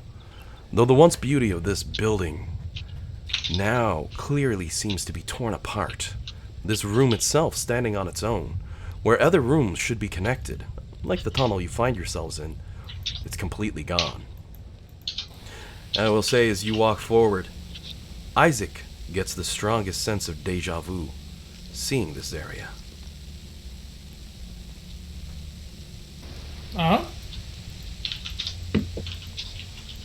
This is more Castle Blackrock crap. Yay! Don't worry, John. I'm gonna give a spoiler out. You all survived through this one, and you're gonna find out just who is the force in the void behind everything. Okay. Well, looking forward to it. And John's like, okay, now I'm interested. I've been interested the whole time. Don't I you know. take that away from me. I'm just having me a little fun. I know. I'm just pulling the NPCs closer together. But He's interested, but he's going to do what he does best. a perception check with a No, stealth a stealth. check. With a 30, you're gone. I will say, for you magic users out there who went to college, you know, the two wizards, Bard College counts too, but but Courtney's not here at the moment. Her character's just finishing taking another drink from a hip pouch. Like, oh, that was a wild ride. I've never gone that fast on anything ever. It's going to be awesome. We have to figure out how to do that again. Looking at this area, it appears to be the front foyer for a school of magic. Without a doubt, this is a college's main entrance to their campus. What might surprise you, however, are some of the extra little pieces that you've now found.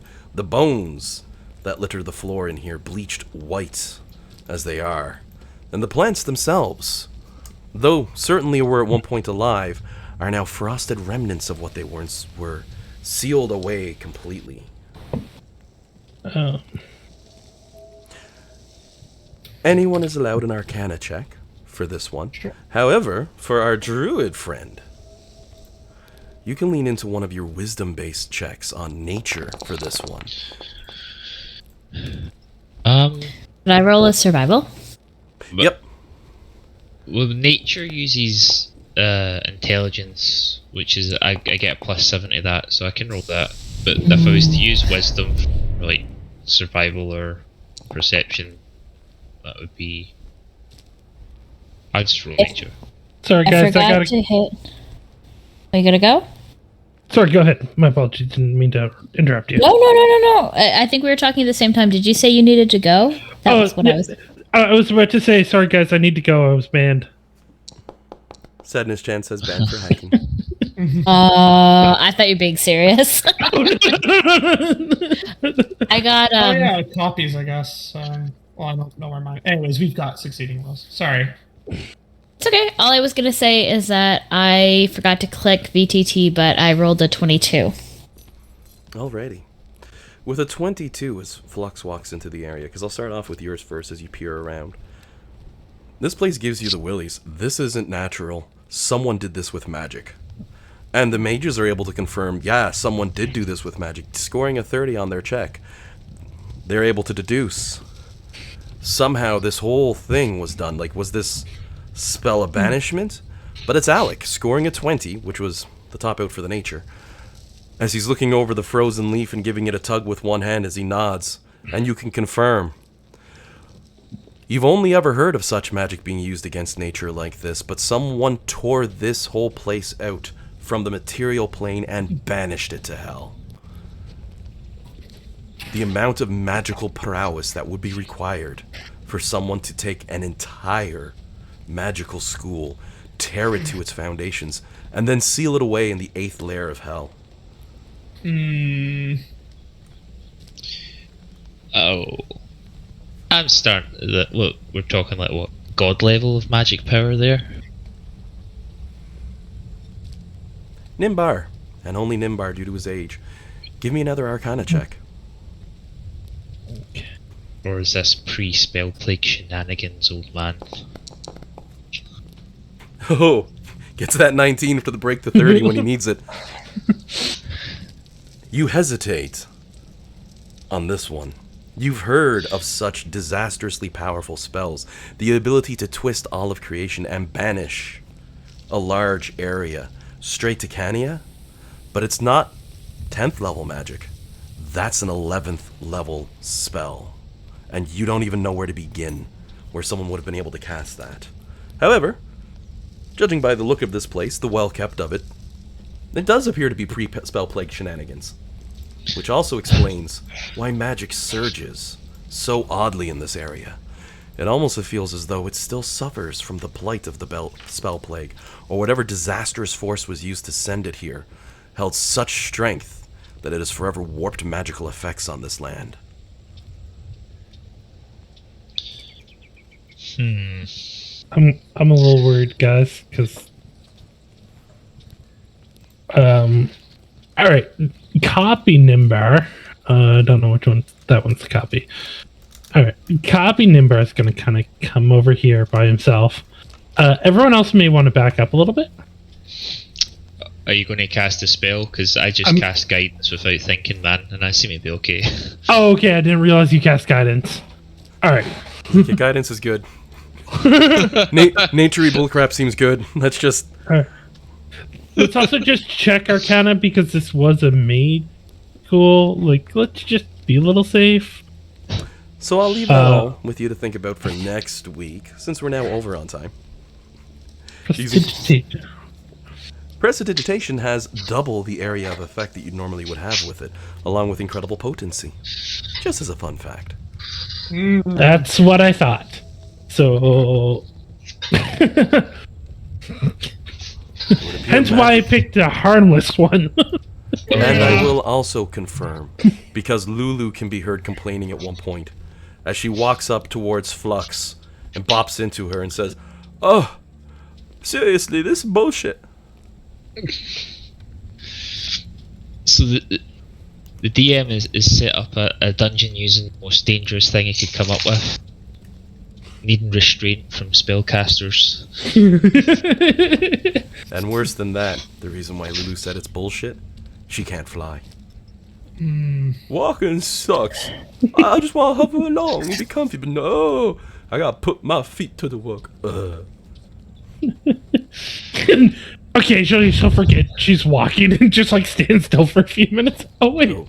As Nimbar turns back to the party, Lulu's eyes go wide. She goes, "Nimbar, what's coming out of the water at you?" Thank God when you look, though, it wasn't the DM setting up a cliffhanger. Lulu just starts laughing a little bit and goes, "Oh, I got you." Oh. Yeah, good one. But that is a good place to leave off for the week. Yeah. As maybe even getting a little chuckle from the old gnome as he goes, "You don't do that." My old heart can't take that too I was much. just about to say, how hilarious would it be if, through a prank, we killed the old wizard with a heart attack? Lulu'd be like, "Quick, where's Clone at? He's gonna pop back and we don't want him to be inside someone's bag." Suddenly Jade like jumps 2 feet. Oh, that was uncomfy. Nimbar just sticking out of one of his pockets. I'm okay. Oh my word. But I've gone on a bit of a tangent there. So that's a good spot to leave off, as you all are about to enter an ancient school of magic effects and all that nasty stuff. Surging wild magic in this area. What could cause such a thing? And now, confirmed, 11th level magical spells. I mean, after all, you're level 18. But you know what? I'm a nice DM, and I will actually give a general party-wide spoiler that you all love to hear whenever I say it out loud. Finish this one and make your way back towards the town, and you'll be level 19. Ticking closer to that magic goal of 20. Oh, yeah. I have a whole thing planned for that. Alrighty then, everyone. I'm going to call it a night for tonight, or I'm going to call it an afternoon, I suppose, now, but I'm going to call the game with that. Before we jet, any questions? Thank you again. It was a lot of fun. Always a pleasure. Yeah. I love making you think I'm going to take that boat, and it's like, nah, I love that boat. I got a mini for that boat. If we were playing in real, I'd be like, no, this stays forever. We just got lucky that Biggie's hand actually did something other than just crush the ship itself.